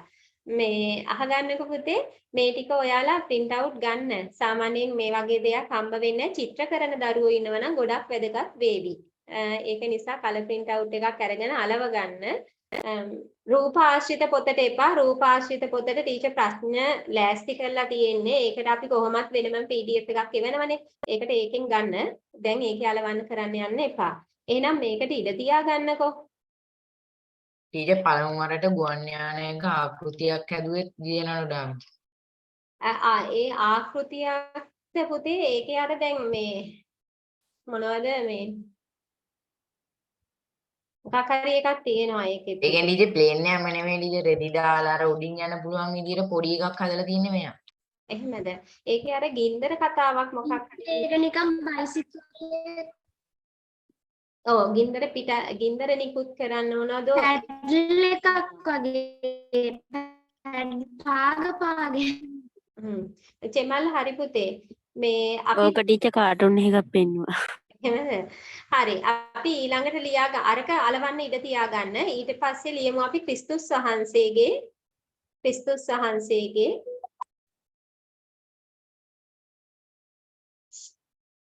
අවසාන රාත්‍රී භෝජනය. ඒ වුණාට කියන්නේ මාර දක්ෂයිනේ. මෙයා පුතේ ඉස්කෝලේ ගිහිල්ලා නෑ අන්දන්න තරමින් ගෙදර එහෙම ඉඳලා තමයි අකුරු කරලා එහෙම තියෙන්නේ. අර තෝමස් අල්වා එඩිසන් කොහොමද? ඒ වගේ ලොකු පුද්ගලයෝ ගේ අර පුංචි කාලේ එහෙම තමයි තියෙන්නේ. පාසලකට ගියේ නැහැ, අධ්‍යාපනය කරේ නැහැ. මිස් ඔව් මේ දැන් අර මේ ක්‍රිස්තුස් වහන්සේගේ අවසන් රාත්‍රී භෝජනයේ මේ පින්තූරේ තියෙනවනේ, ඒ කියන්නේ චිත්‍රේ තියෙනවනේ. ඒකේ දැන් ජේසුස් වහන්සේත් එක්ක 13යි. ටීචර් ඔව් පුතේ ඔව්. ලියනාඩෝ ඩා වින්සි නෑ එක්කෙනෙක් ඇහුවා මොක එයාගේ එක ඉවර කරලා ඉමුකෝ. පුතේ මේකත් අලව ගන්න ඉඩ තියා ගන්න හොඳේ. මිස් දැන් ජේසුස් වහන්සේත් එක්ක මේසේ දැන් භෝජනේ වල දෙමින් ඉන්නේ මේ 13යි. එතකොට දැන් ඒ කියන්නේ ක්‍රිස්තියානි දහම අනුව 13 කියන්නේ ඒ කියන්නේ අසුබ අංකයක් කියලා. ඒතකොට ජේසුස් වහන්සේ තමා පළවෙනියෙන්ම ඒක හිදගත්තේ සහ පළවෙනියෙන්ම ඒක නැගිට්ටේ. ඒතකොට ඒකේ තියෙන මේ ප්‍රතිඵලය තමයි අතම ඒක නිසා එයා මැරුණේ කියලා සමහර පුද්ගලයෝ හිතනවා. ඔන්න ආලුත්ම දැන් අපි දන්නේව නැති කාරණාවක් පුතා කිව්වා. ඒ ආගමේ 13 කියන්නේ නපුරු ඉලක්කමක් කියලා තමයි කියන්නේ. එතකොට ඉස්සෙල්ලාම ඉඳගෙන තියෙන්නේ හිටගෙන තියෙන්නේ ජේසුතුමා කියලා කියනවා. ඔන්න අපි නොදන්නම කාරණාවක් පුතේ. අපි නොදන්නම කාරණාවක් තමයි ඒ පුතා කිව්වේ. හරි පැටියෝ thank you. එහෙනම් මේක අපි හලව ගන්න ඉඩ තියමු. හොඳේ? ටීචර් මම අර වාක්‍ය ටික කියන්නද? ආහා. මෙය ලියනාඩෝ ඩා වින්සි ශිල්පියා විසින් අඳින ලද අවසාන රාත්‍රී භෝජන සංග්‍රහයේ සිටුවමකි. ශාන්ත මරියා ඩෙලා ග්‍රේසිස් නැමැති තාපසාරාමයේ භෝජනාගාර විත්තියක ඇඳ ඇත. ජේසුස් වහන්සේ කුරුසයේ ඇනගසා මරා දැමීමට පෙර දිනේ රාත්‍රියේ සිය අනුගාමිකයින් සමග රාත්‍රී භෝජනය ලබා ගන්න අවස්ථාවක් මෙයින් දැක්වේ. ජේසුස් වහන්සේ මැද සිටින අතර අනුගාමිකයන් 6 දෙනා බැගින් දෙපසින් සිටි. මේ අතරින් කෙනෙකු හෙට දිනේ මා පාවා දෙනු ඇතැයි කී විට ඔවුන් පුදුමයෙන් ඒ පිළිමද කතිකා කරන අයුරු දැක්වේ. ඊට සම්බන්ධ වූ යුදාස් නැමැති නිහඬව සිටුණු මෙහි දැක්වේ. බටහිර ජාතීන් 13 නපුරු සංඛ්‍යාවක් ලෙස සලකන්නේ මේක 13 දෙනෙකු සම්බන්ධ වූ නිසාය. පර්යාවලෝකන ලක්ෂණ හොඳින් මතු කර දැක්වූ චිත්‍රයක් ලෙස මේ හැඳින්විය හැකිය. ජේසුස් වහන්සේට වඩාත් ආලෝකමත්ද සෙසු අය අඳුරු වර්ණ මාලාවකින්ද දක්වා ඇත. හරි පුතේ හරි. ඒකෙත් අර 13 කතාව කියවුණානේ. හරි. මේක එහෙනම් ඔයාලා ඔන්න ගොඩක් ලොකු විස්තරයක් කිව්වා. එහෙනම් මේකත් අපි අලව ගමු. ඊට පස්සේ මේක නම් ඔයාලගේ අච්චු පොතේ තියෙනවා. කැමති අය මේක ගත්තට කමන්නේ නැත්නම් ඒ කමක් නැහැ. අපි යමු එහෙමනම් ප්‍රශ්න ටිකට.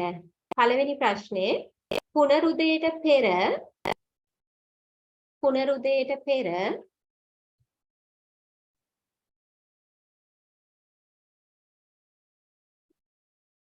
බිහි වූ කලා නිර්මාණවලින්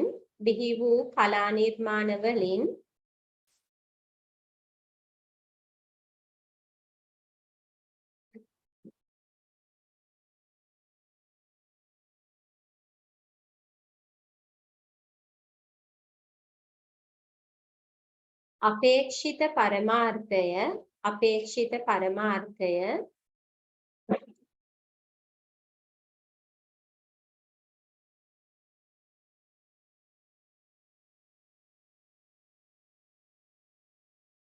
අපේක්ෂිත පරමාර්ථය කුමක්ද?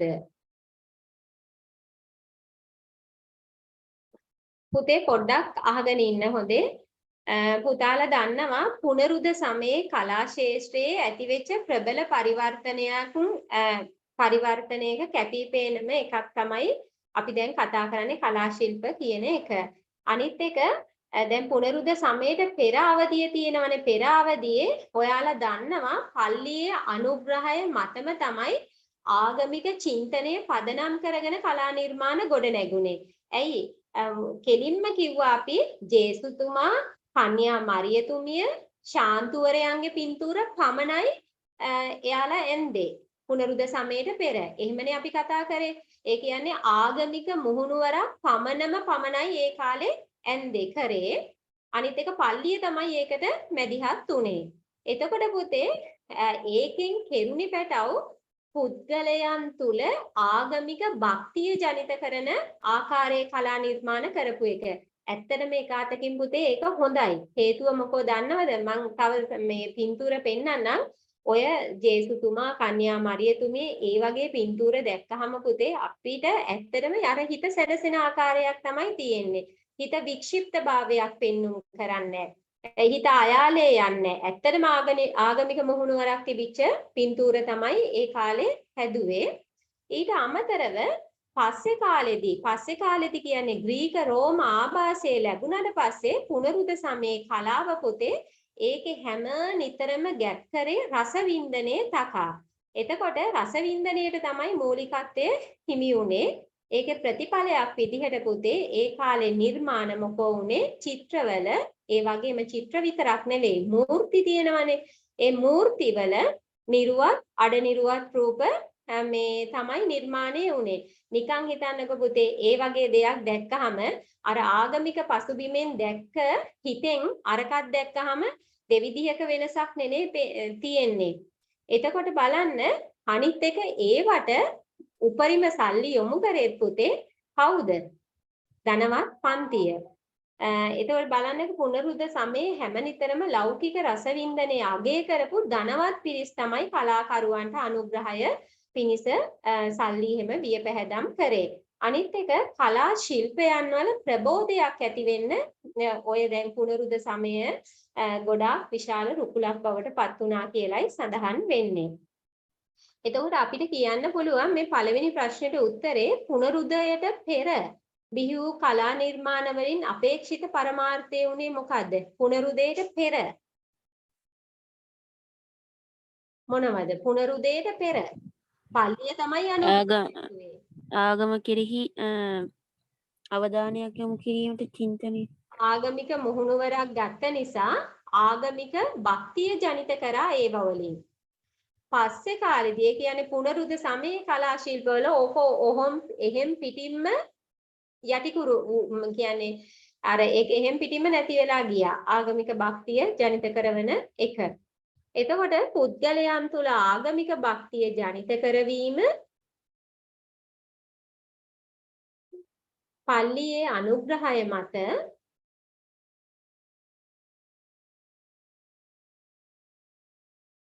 ආගමික චින්තනය පදනම් කරගෙන කලා නිර්මාණ හැඩගැසී තිබීම.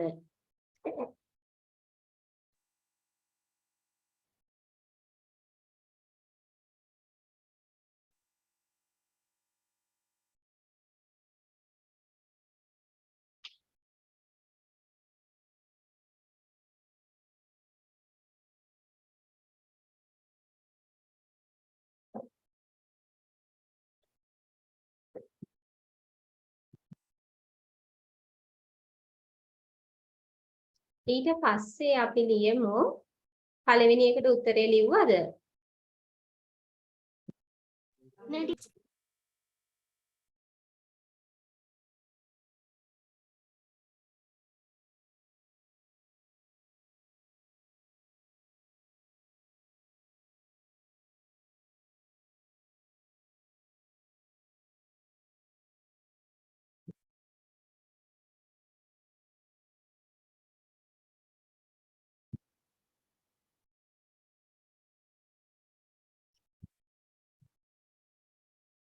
හරි අංක 2 පුනරුද යුගයේ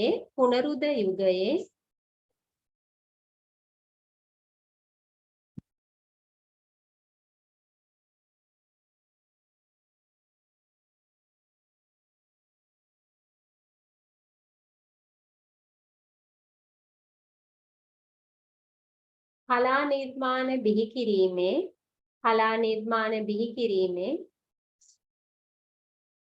පුතේ මේ පොඩ්ඩක් පරක්කු වෙලා ක්ලාස් එක ඉවර කරමු. මේ වීඩියෝ දෙකක් තියෙනවා බලන්න. මම group 1 එකට පෙන්නුවා. මේ ටික ඉවර කරලා පොඩ්ඩක් කතා කරලා අපි මේ දෙක බලමු හොඳේ. මේ පුනරුද යුගයේ කලා නිර්මාණ බිහි කිරීමේ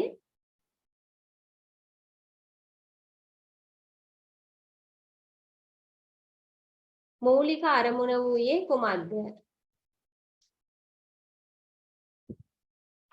එතකොට පුනරුද යුගයේ හොඳේ පුනරුදයට පෙර නෙවෙයි පුනරුද යුගයේ කලා නිර්මාණ බිහි කිරීමේ මූලික අරමුණ උනේ රසවින්දනයේට මූලිකත්වය දීම.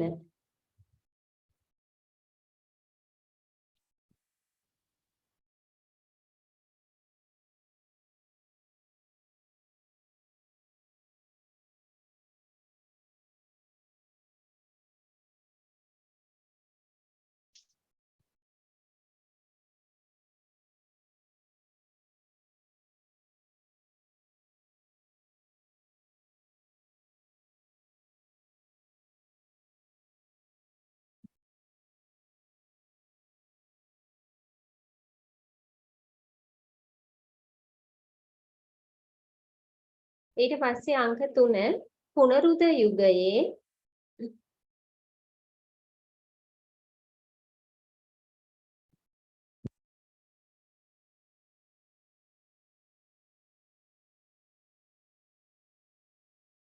කලා ශිල්පවල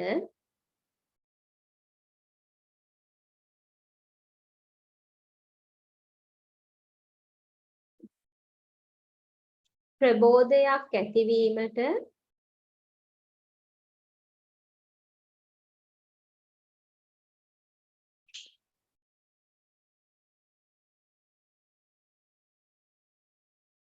කුකුලක් වූ ප්‍රධාන හේතුව කුමක්ද?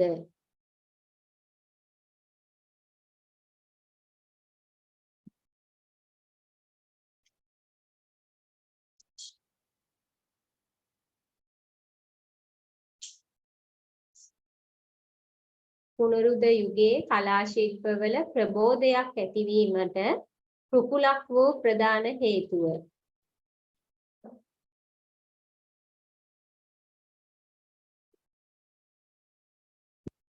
ලෞකික රසවින්දනයේ අගය කළ ධනවත් පිරිස් කලාකරුවන්ට කලා නිර්මාණ බිහි කිරීමට අනුග්‍රහය දැක්වීම.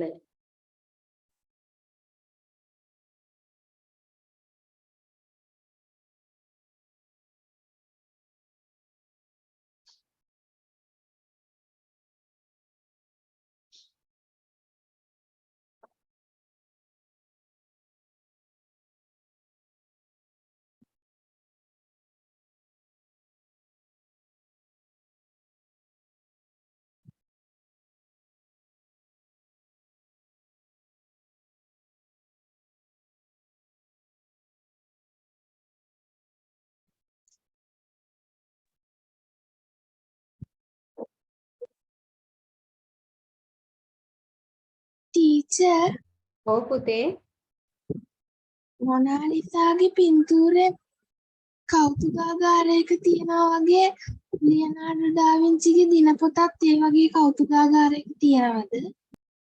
තියෙනවා පුතේ ප්‍රංශයේ ලූවර් කෞතුකාගාරයේ. දෙකම එකම තැන තියෙන ටීචර්. දෙකම එකම තැනක වෙන්න බෑ පුතේ. අර මොනාලිසාට දෙකම එකම තැනක නෑ. මම අහලා තියෙනවා ඒ ඔය අන්තිම රාත්‍රී භෝජනය මේ තිබිච්ච කුටිය හොඳේ කුටියට කිරණ එහෙම වැටෙන්න නොදී ආරක්ෂා කරා. ඒක අර දැන් ටිකක් පරණයි. ඔන්න ඔහොම හේතුත් කිව්වා. එතකොට අතන තියෙන විදිහක් නැහැනේ. නෑ ටීචර් මං අහන්නේ එකම කෞතුකාගාරය. මේක අන්තිම රාත්‍රී භෝජනේ තියෙන්නේ ඉතාලියේ වෙන්න ඕනේ. අපි ටිකක් ප්‍රංශයේ වෙන්න බෑ පුතේ. අරක අන්තිම රාත්‍රී භෝජනේ ඉතාලියේ තියෙන්න ඕනේ. මගේ මතකේ හැටියට. ඉතාලියන් ටීචර් රෝමේ අර ටීචර් මං භාෂාව ඔව්. ටීචර් මං අහන්නේ දිනපොතයි මොනාලිසාගේ පින්තූරය. මොනාලිසයි. එහෙමනම් ඉතින් ටීචර් එච්චර දැනුවත් නැහැ පුතේ. මේ මොනාලිසාගේ එක නම් තියෙන්නේ ප්‍රංශයේ ලූවර් කෞතුකාගාරේ. මට මගේ මතකෙ විදිහට ඔය අන්තිම රාත්‍රී භෝජනයේ තියෙන ඉතාලියේ කෞතුකාගාරයක. අර දිනපොත එහෙමනම් ඉතින් එහෙම මම එච්චර හිතුවේ නැහැ. ටීචර් ඔය කොපියක්වත් නැද්ද ලංකාවේ? රූපයක්ද? නෑ නේද දිනපොතයි රූපයි ඔයයි. එහෙ ගහපු පොත් ඉතින් අපේ ලංකාවේ තියෙනවා විකුණන්න. දැන් අපේ මේ කවුද චෙමල්ට ආස හිතුණාද? නෑ තියෙනවා පුතේ. මොකෝ දන්නවද? එකපාරක් මම වැඩසටහනක බැලුවා ගයන් චානුකස ගෙනල්ලා තිබ්බා මේ ලියනාඩෝ ඩා වින්චිගේ පොතක් පුතේ. එයා චිත්‍ර අඳින එක්කනේ.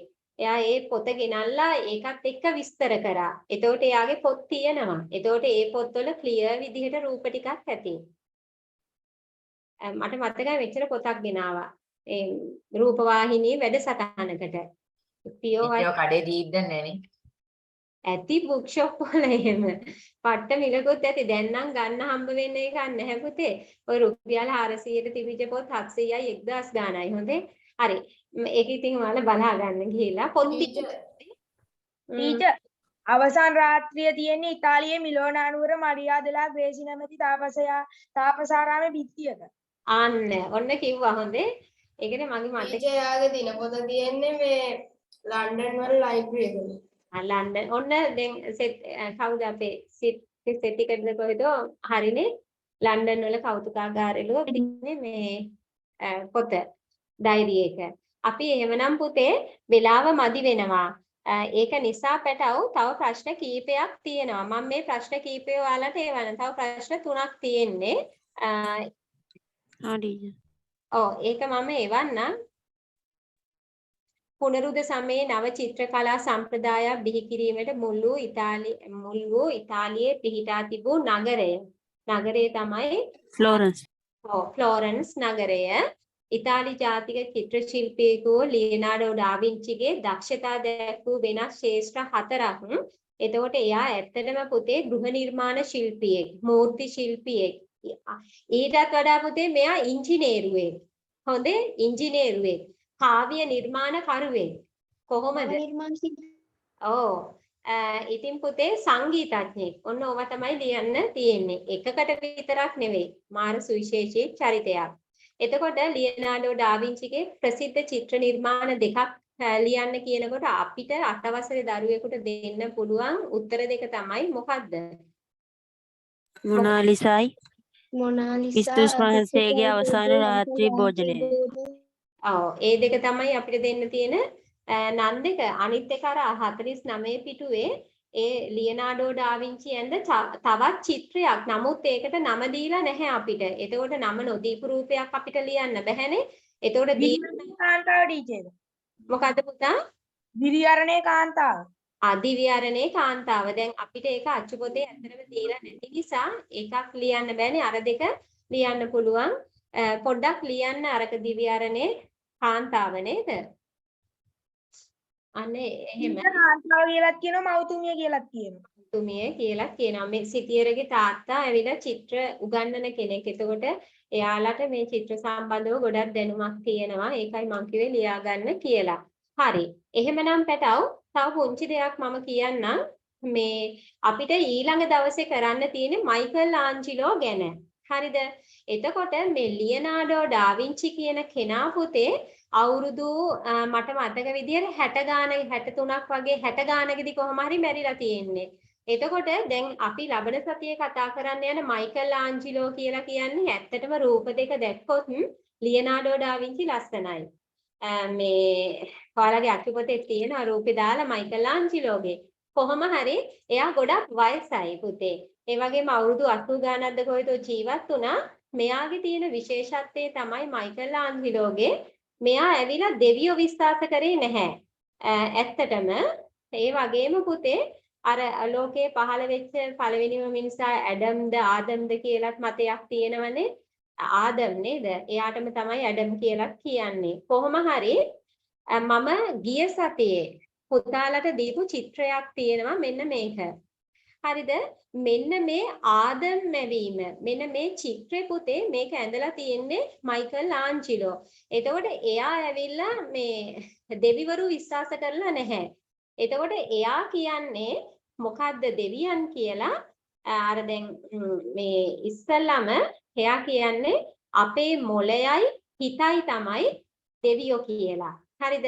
ඒකට එක්තරා හේතුවක් මෙයාලා චිත්‍ර අඳින කාලේ ඔය මොළය ගැන parts of අපේ body එක ගැන එහෙම විශේෂයෙන්ම හොයලා තිබුණේ නැහැ. හොයමින් පැවතිලා තියෙන්නේ අර ඒක අර මේ හොද්දටම හොයපු නැති යුගයක මේ මයිකල් ආන්ජිලෝ කියන පුද්ගලයා පුතේ මලමිනි ගෙනල්ලා ඉවර වෙලා ඒවා කපනවලු පුතේ. කපලා ඉවර වෙලා දැන් අපිට අපේ ඇතුළත තියෙන දේවල් පේන්නේ නැහැ නේ. ආත්මාව ওই රූප වලින් දැක්කොත් ඇරෙන්න අපි ඇත්තටම සැබවින් දැකලා නැහැනේ. හાર્ට් එක මොලේ ඕවා සැබවින් දැකලා නැහැනේ. චිත්‍රවල රූපවලනේ දැකලා තියෙන්නේ. නමුත් මෙයා පුතේ මිනි ගෙනල්ලා ඉවර වෙලා ඒක කපලා ඉවර වෙලා එයා බලලා තමයි ඒව තමයි චිත්‍රයට නංවලා තියෙන්නේ කියලායි කියන්නේ.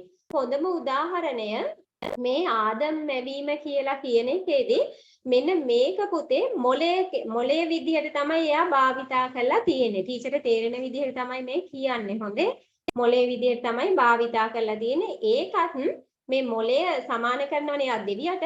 එතකොට දෙවියන් වහන්සේ ඇවිල්ලා අරයට අත දෙනවා. හරිද? එතකොට එයා කියන්නේ දැන් අර අපේ මොලයයි හිතයි තමයි දෙවියන් කියන එක තමයි මේකෙන් ඔප්පු කරලා තියෙන්නේ. ඉතින් අපි පොඩ්ඩක් වීඩියෝස් ටික බලමු එහෙමනම්.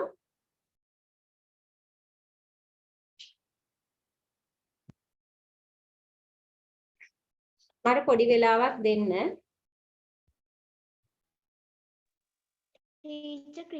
මේ ක්‍රිස්තුස් වහන්සේගේ අවසන් රාත්‍රී භෝජනේ ඇත්ත පින්තූරේ ටීචර් මේ අර ජනෙල් 3ක් තියෙන්නේ. ඒක පිටිපස්සේ තනිකර නිල් පාට අහස තියෙන්නේ.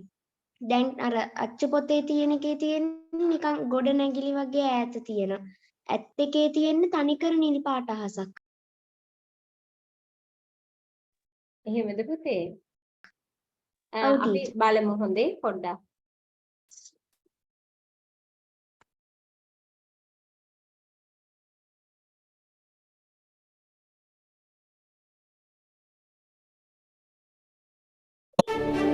ලියනාඩෝ ඩාවින්චි ඔබ කවුරුත් හොඳින් දන්න ලෝක ප්‍රකට චරිතයක්. බහුශ්‍රත පුද්ගලයෙක් කියලා අපිට කටපුරා කියන්න පුළුවන් ලෝක ඉතිහාසයේ හමුවන 14ක් වූ පුද්ගලයන් අතරින් ප්‍රධානතම චරිතයක් විදිහටයි ලියනාඩෝ ඩාවින්සි අපිට හඳුන්වා දෙන්නට පුළුවන්. වර්ෂ 1452 අප්‍රේල් මාස 15 වෙනිදා ඉතාලියේ ෆ්ලෝරන්සියේ උපත ලැබූ ඔහුගේ සම්පූර්ණ නම ලියනාඩෝ ඩී සා පියරෝ ඩාවින්සි ලෙසයි සඳහන් වන්නේ. චිත්‍ර ශිල්පියෙක් ලෙස බොහෝ දෙනෙක් ඔහු හඳුනාගෙන තිබුණත් ඔහු ඊට බොහෝ ඉදිරියට ගිය දක්ෂතා රසක් තිබුණු අංශ ගණනාවකින්ම දස්කම් දැක්වූ මහා පුරුෂයෙක්. විශ්ව ලෝකයෙන් අද අපි ඔබත් එක්ක තොරතුරු බෙදා හදාගන්න මේ ඉඩහසර වෙන් කරගන්නේ මේ මහා යුග පුරුෂයා පිළිබඳව ඔබ කිසිදා නොඇසූ අප්‍රකට කාරණාටක් පිළිබඳවයි. රැඳෙන්න අදත් මෙතෙක්. අංක 8 ලියනාඩෝගේ මව වහලියක්ද? ලියනාඩෝ ඩාවින්සිගේ එම නැත්නම් ප්‍රසිද්ධ විවහාරයේ සඳහන් වෙන විදිහට ලියනාඩෝ ඩාවින්චිගේ මව්පියන් පිළිබඳව විශාල තර්කයක් පවතිනවා. ඩාවින්සිගේ පියා එවකට ඉඩම් හිමියෙක් වූ පියරෝ අන්ටෝනියෝ ඩාවින්සි ලෙසයි හඳුනාගෙන තිබෙන්නේ. ඔහුගේ මව කැත්රිනා නම් යුවතියයි. ඇය එවකට සාමාන්‍ය පවුලක කාන්තාවක් විදිහට මුලදී ඉතිහාසඥයන් විසින් විග්‍රහ කොට තිබුණත් ඔක්ස්ෆර්ඩ් සරසවිය ඇතුළු ඉතිහාසඥයන් ගණනාවක් වර්ෂ 2000න් පසුව කරන ලද පරීක්ෂණ වාර්තාවලින් සොයාගෙන තිබුණේ ඩාවින්සිගේ මව ඇන්ටෝනිටෝ ඩාවින්සි එම නැත්නම් ලියනාඩෝගේ පියා යටතේ සිටි වහලියක් කියලා. ඔහුගේ මව්පියන් විවාහ වී සිටියේ නැහැ. ඔහු කුඩා කාලෙදිම වෙන් වෙලා ඇති බවත් මූලාශ්‍ර වාර්තා සඳහන් කරනවා. ඩාවින්සිගේ පියා පසුව වෙනත් කාන්තාවක් සමග විවාහ වුණා. ඩාවින්සි කුඩා කාලෙදී ඔහුගේ මව සමගත් පසුව ඔහුගේ පියා සමගත් ජීවත් වී තිබුණා. ඔහු වැඩි කාලයක් ජීවත් වී ඇත්තේ ඔහුගේ පියා එක්ක. ක්‍රමයෙන් ඔහු වැඩෙද්දී ඔහුට මව හා තිබූ සබඳතාවය ක්‍රමයෙන් අඩු වී ඇති අතර ඔහු මවට අවස්ථා කිහිපයකදී පමණක් ලිපි ලියා ඇති බවටත් වාර්තාවල සඳහන් වෙනවා. අංක 7 ලියනාඩෝ ඩාවින්සි කවදාවත් පාසල් ගිහින් නැහැ. ලියනාඩෝ ඩාවින්සි අංශ ගණනාවකින් ඉදිරියට ගිය ශ්‍රේෂ්ඨ පුද්ගලයෙක් බව අපි ඔබට කරුණුත් මතක් කළා. ප්‍රවීණ චිත්‍ර ශිල්පියෙක් විදිහට ඔහු නමක් දෙනා සිටියත් ඔහු ගෘහ නිර්මාණ ශිල්පියෙක්, ගණිතඥයෙක්, දාර්ශනිකයෙක්, ඉංජිනේරුවෙක්, විද්‍යාඥයෙක් මෙන්ම මූර්ති ශිල්පියෙක් ලෙසත් තමන්ගේ හැකියාවන් ප්‍රගුණ කොට තිබුණා. මේ නිසාමයි අපි ඔහුව මුලින්ම බහුශ්‍රත පුද්ගලයෙක් විදිහට ඔබට හඳුන්වා දුන්නේ. කොහොම නමුත් මේ විශිෂ්ටයා කිසි දිනකවත් පාසලකට අධ්‍යාපනය ලැබීම සඳහා ගිය බවක් ඉතිහාසයේ වාර්තා වන්නේ නැහැ. ඔහු ලිවීමට කියවීමට නිවසේදී ඉගෙනගෙන ඇති අතර ගණිතය පිළිබඳව මූලික දැනුම ඔහු ලබා තිබුණේත් නිවසේ. චිත්‍ර කලාවට කුඩා කාලයේ සිටම විශිෂ්ට දක්ෂතා දැක්වූ ඩා වින්සි පසුව ෆ්ලොරන්ස් වල සිටි ඇන්ඩ්‍රියා ඩෙල් වැලන්සියෝ නම් චිත්‍ර ශිල්පියා යටතේ චිත්‍ර ශිල්පය හැදෑරීමට ගොස් තිබෙනවා. ඔහු දක්ෂ චිත්‍ර ශිල්පියෙක් බවට පත් වූයේ මේ චිත්‍ර ශිල්පියා යටතේදී. ඔහු යටතේ ඉගෙනුම ලබන සමයේදී ඩා වින්සි මූර්ති ශිල්පය, ගෘහ නිර්මාණ ශිල්පය මෙන්ම විද්‍යාවත් හදාරා ඇති බවටයි මූලාශ්‍රවල සඳහන් වන්නේ.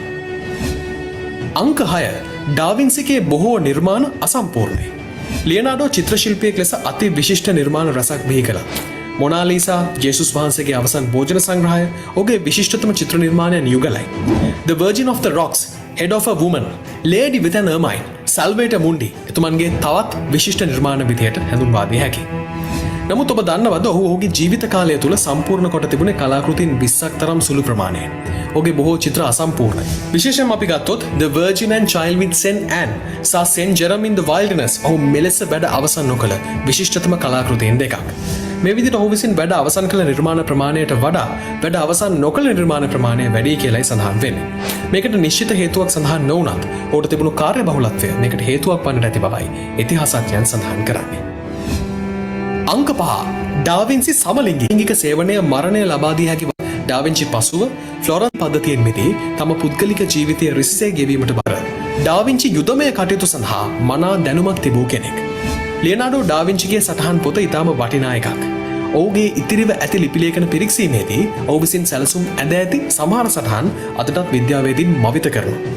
ඩා වින්සි මිලානෝ වෙත පැමිණීමෙන් අනතුරුව ඔහුට නව ව්‍යාපාරයක් පටන් ගැනීමට අවශ්‍ය වුණා. එවකට මිලාන්හි ආධිපාදවරයා වූ ලුඩෝවිකා ෆෝසා මුණ ගැසුණු ඩා වින්සි ඔහුගේ හැකියාවන් ෆෝසාට පැහැදිලි කරනවා. ආධිපාදවරයා ඩා වින්සිගේ හැකියාවන් පිළිබඳව පැහැදෙනවා.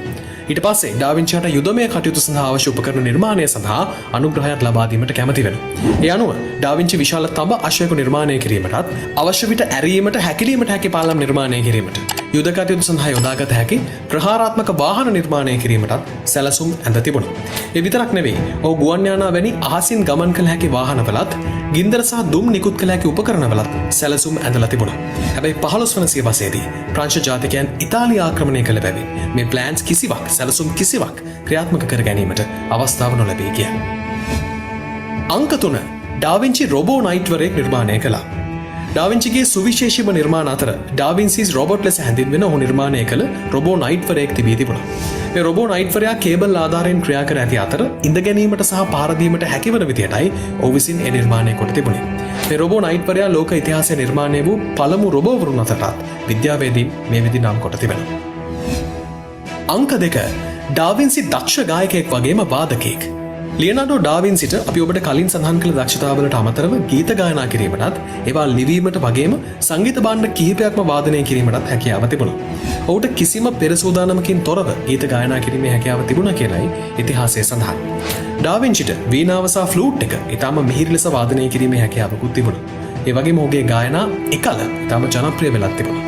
මේ විදිහටම ලියනාඩෝ ඩා වින්සි නම් මේ ශ්‍රේෂ්ඨ මිනිසා සංගීතඥයෙකු විදිහට ඉතිහාසයේ අපට එක් පැත්තකින් හඳුන්වා දෙන්නට පුළුවන්. අංක 1 ඩා වින්සි ඔහුගේ අවසන් සමය ගත කළේ ප්‍රංශයේ. ප්‍රංශ ජාතිකයන් ඉතාලිය ආක්‍රමණය කිරීමෙන් පස්සේ ප්‍රංශ පාලනය තුලත් ලියනාඩෝ ඩා වින්සිට ප්‍රධානතම තනතුරු කිහිපයක් ලැබුණා. විශේෂයෙන්ම ඔහු සතු වූ දක්ෂතා ප්‍රංශ ජාතිකයන්ගේ ඇගයීමකට ලක් වුණා. මේ නිසා තමන්ගේ අවසන් කාලය ගත කිරීමට ඔහු ප්‍රංශයට ගියා කියලායි වාර්තාවල සඳහන් වෙන්නේ. ප්‍රංශ පාලකයන් ලියනාඩෝ ඩා වින්සි හට premier painter and engineer and architect to the king නම් තනතුරක් ලබා දී තිබුණා. යහරාව එවකට ප්‍රංශයේ සිටි ප්‍රධානතම චිත්‍ර ශිල්පියා සහ ඉංජිනේරුවා විදිහටයි ඔවුන් නම් කොට තිබුණේ. එවකට ඉතාමත්ම බලවත් වූ ප්‍රංශ අධිරාජ්‍යය ඇතුලේ විදේශිකයෙක්ට මේ වගේ තනතුරක් ලබා දීම මගින්ම ඩා වින්සිට එවකට යුරෝපය තුල පැවති ගෞරවය මනාවට පිළිඹු වෙන බව පැහැදිලි. ඩා වින්සි හට ප්‍රංශයේ ලූර් නිම්නයේ රජුගේ මාලිගයට ආසන්නව නිවසක් ලබා දීමටත් ඔහුට එහි නිදහසේ ජීවත් වීමටත් අවස්ථාව ලබා දීමට ප්‍රංශය කටයුතු කළා. ඩාවින්චි ප්‍රංශය වෙනුවෙන් තමන්ගේ අවසන් කාලයේදී සේවය ලබා දී ක්‍රිස්තු වර්ෂ 1519 දී මිය ගිය බවටයි වාර්තා තිබෙන්නේ. මෙයදී ඔහුගේ වයස අවුරුදු 67ක් පමණයි. ප්‍රංශ යෝගයේ නිවස ආසන්නයේ තිබූ කතෝලික දේවස්ථානයක සුසාන භූමියේ ඔහුගේ සිරුර වළදැමූ බවටයි ඉතිහාසය වාර්තා කරන්නේ. හැබැයි ප්‍රංශ විප්ලවය සමයේ මෙම දේවස්ථානයේ සම්පූර්ණයෙන්ම විනාශ වී ඇති බැවින් ඩාවින්සිගේ සිරුර වළදැමූ නිවැරදි ස්ථානය සොයා ගැනීමට අපහසු වී තිබෙනවා. ඔහුගේ සිරුර වළදැමූ ස්ථානය පිළිබඳව පුරාවිද්‍යාඥයන්ට පවතින්නේ තවමත් තර්කයක්. කොහොම වුණත් අවසන් වශයෙන් මේ ශ්‍රේෂ්ඨ මිනිසා මානව ශිෂ්ටාචාරයට අතිවිශාල සේවයක් සිදු කරමින් තම යහපත් දෙවියක් ගත කරමින් සතුටින් ජීවත් වූ පුද්ගලයෙක් විදිහට මූලාශ්‍ර වාර්තා සඳහන් කොට තිබෙනවා. ඉතින් විශ්මය දන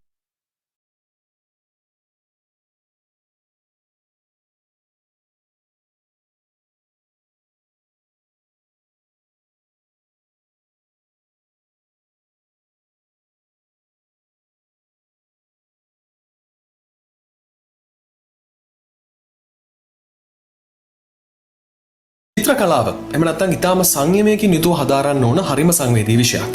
චිත්‍රයකට හුදෙක් චිත්‍ර ශිල්පියාගේ මනසේ ඇඳී ඇති අදහස ප්‍රකාශ කිරීමට හැකි වුවත් ඒ පිළිබඳව නොදන්නා කෙනෙකුට ඒ චිත්‍ර තුළින් සිත්තරා ප්‍රකාශ කරන අදහස තේරුම් ගන්නත් ඊටාම අමාරු වෙනවා.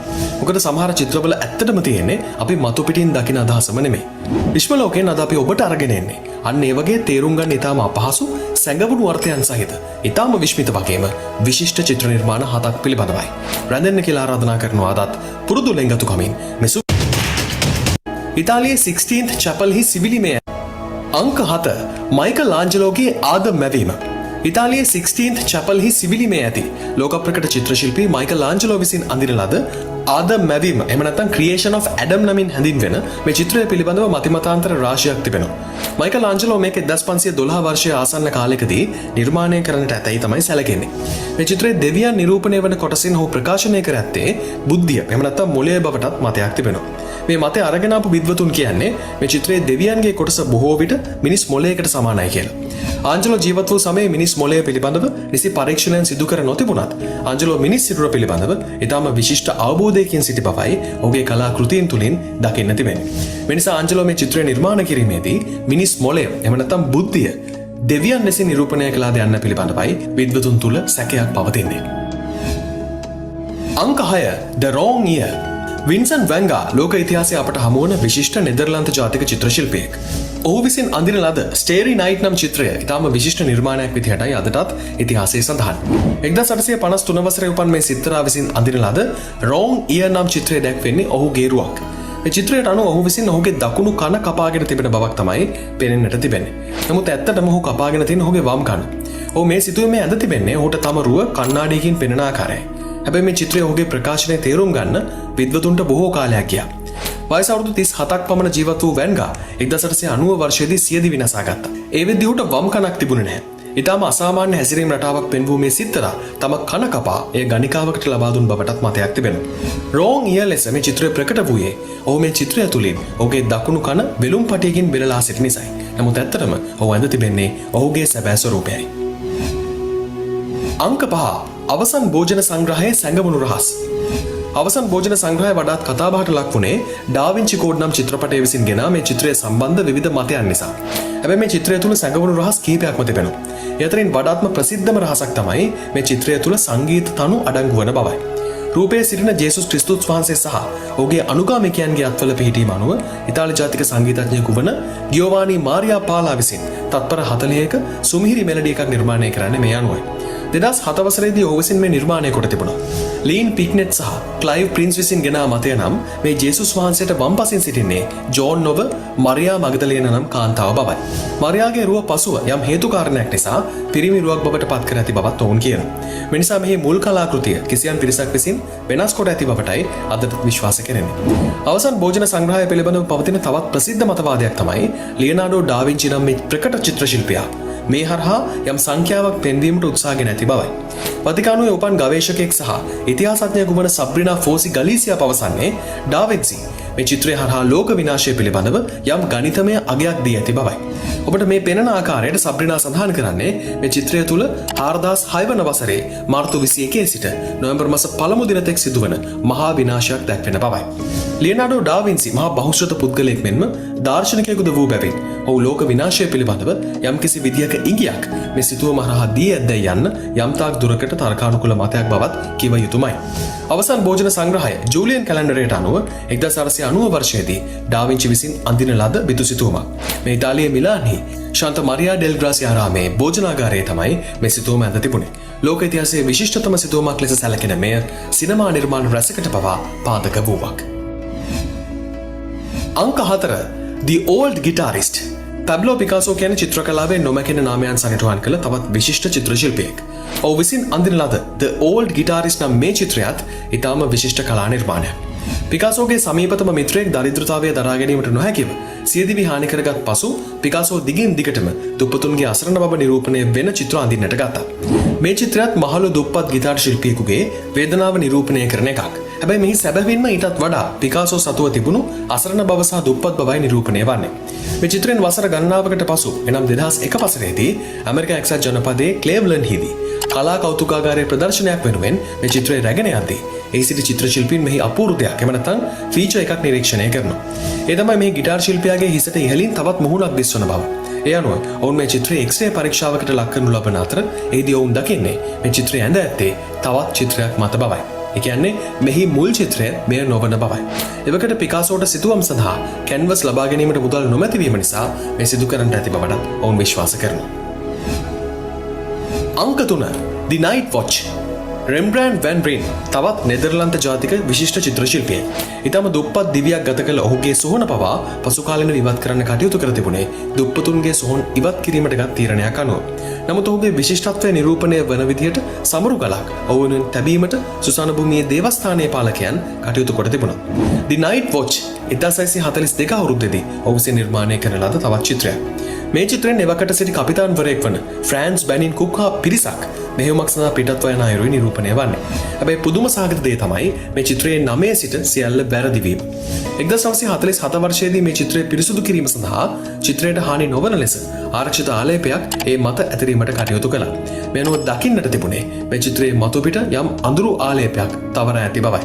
බොහෝ විට කවුරුන් හෝ විසින් චිත්‍රයේ ආරක්ෂාව සඳහා ආලේප කරන ලද අඳුරු පෑ වාර්නිෂ් ආලේපයක් විය හැකි බවටයි අනුමාන කෙලේ.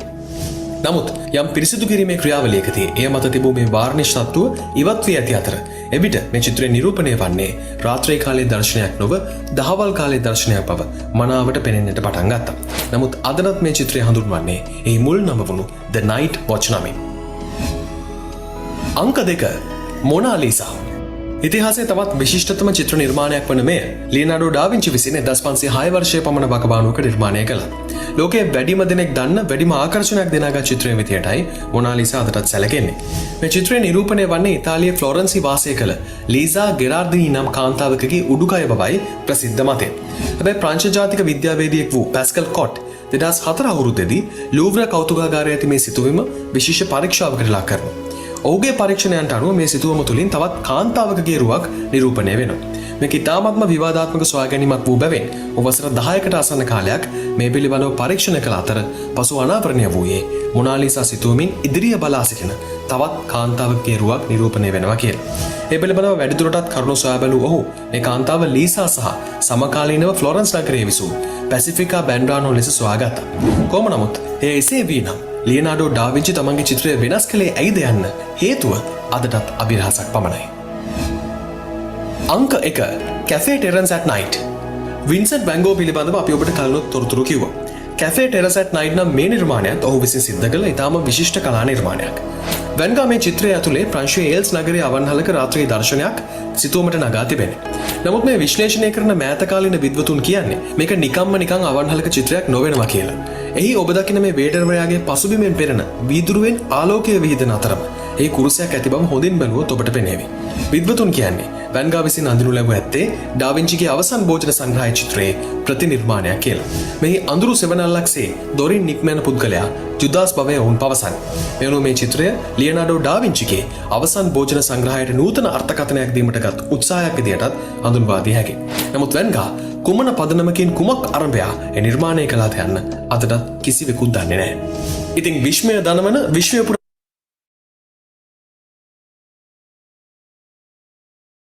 ඔයාලට චිත්‍ර පිළිබඳව ලොකු අදහසක් ලැබෙන්නේ නැති ඒ වීඩියෝ ක්ලිප් දෙකෙන්ම ඉතින් ඒවත් මතක තියාගන්න සාමාන්‍ය දැනීමටත් හොඳයි. නමුත් 8 වසරට ඔච්චර දෙයක් නැහැ. නමුත් අපි දෙයක් ඉගෙන ගන්නකොට පොඩ්ඩක් හරි ඒකේ ටිකක් ඉස්සරහට යන එක තමයි ඉගෙන ගැනීම කියලා කියන්නේ. චිත්‍ර කරන දරුවන්ට ගොඩක් වටීවි. එහෙමනම් අද ටිකක් රැ වුණා. හැමෝටම තෙරුවන් සරණයි. මම මේවා ටික ඔක්කොම ඒවා නම් ඒ ටික සම්පූර්ණ කරගන්න. එහෙනම් හැමෝටම ආයුබෝවන්. සර්ණයි ටීචර්. I want to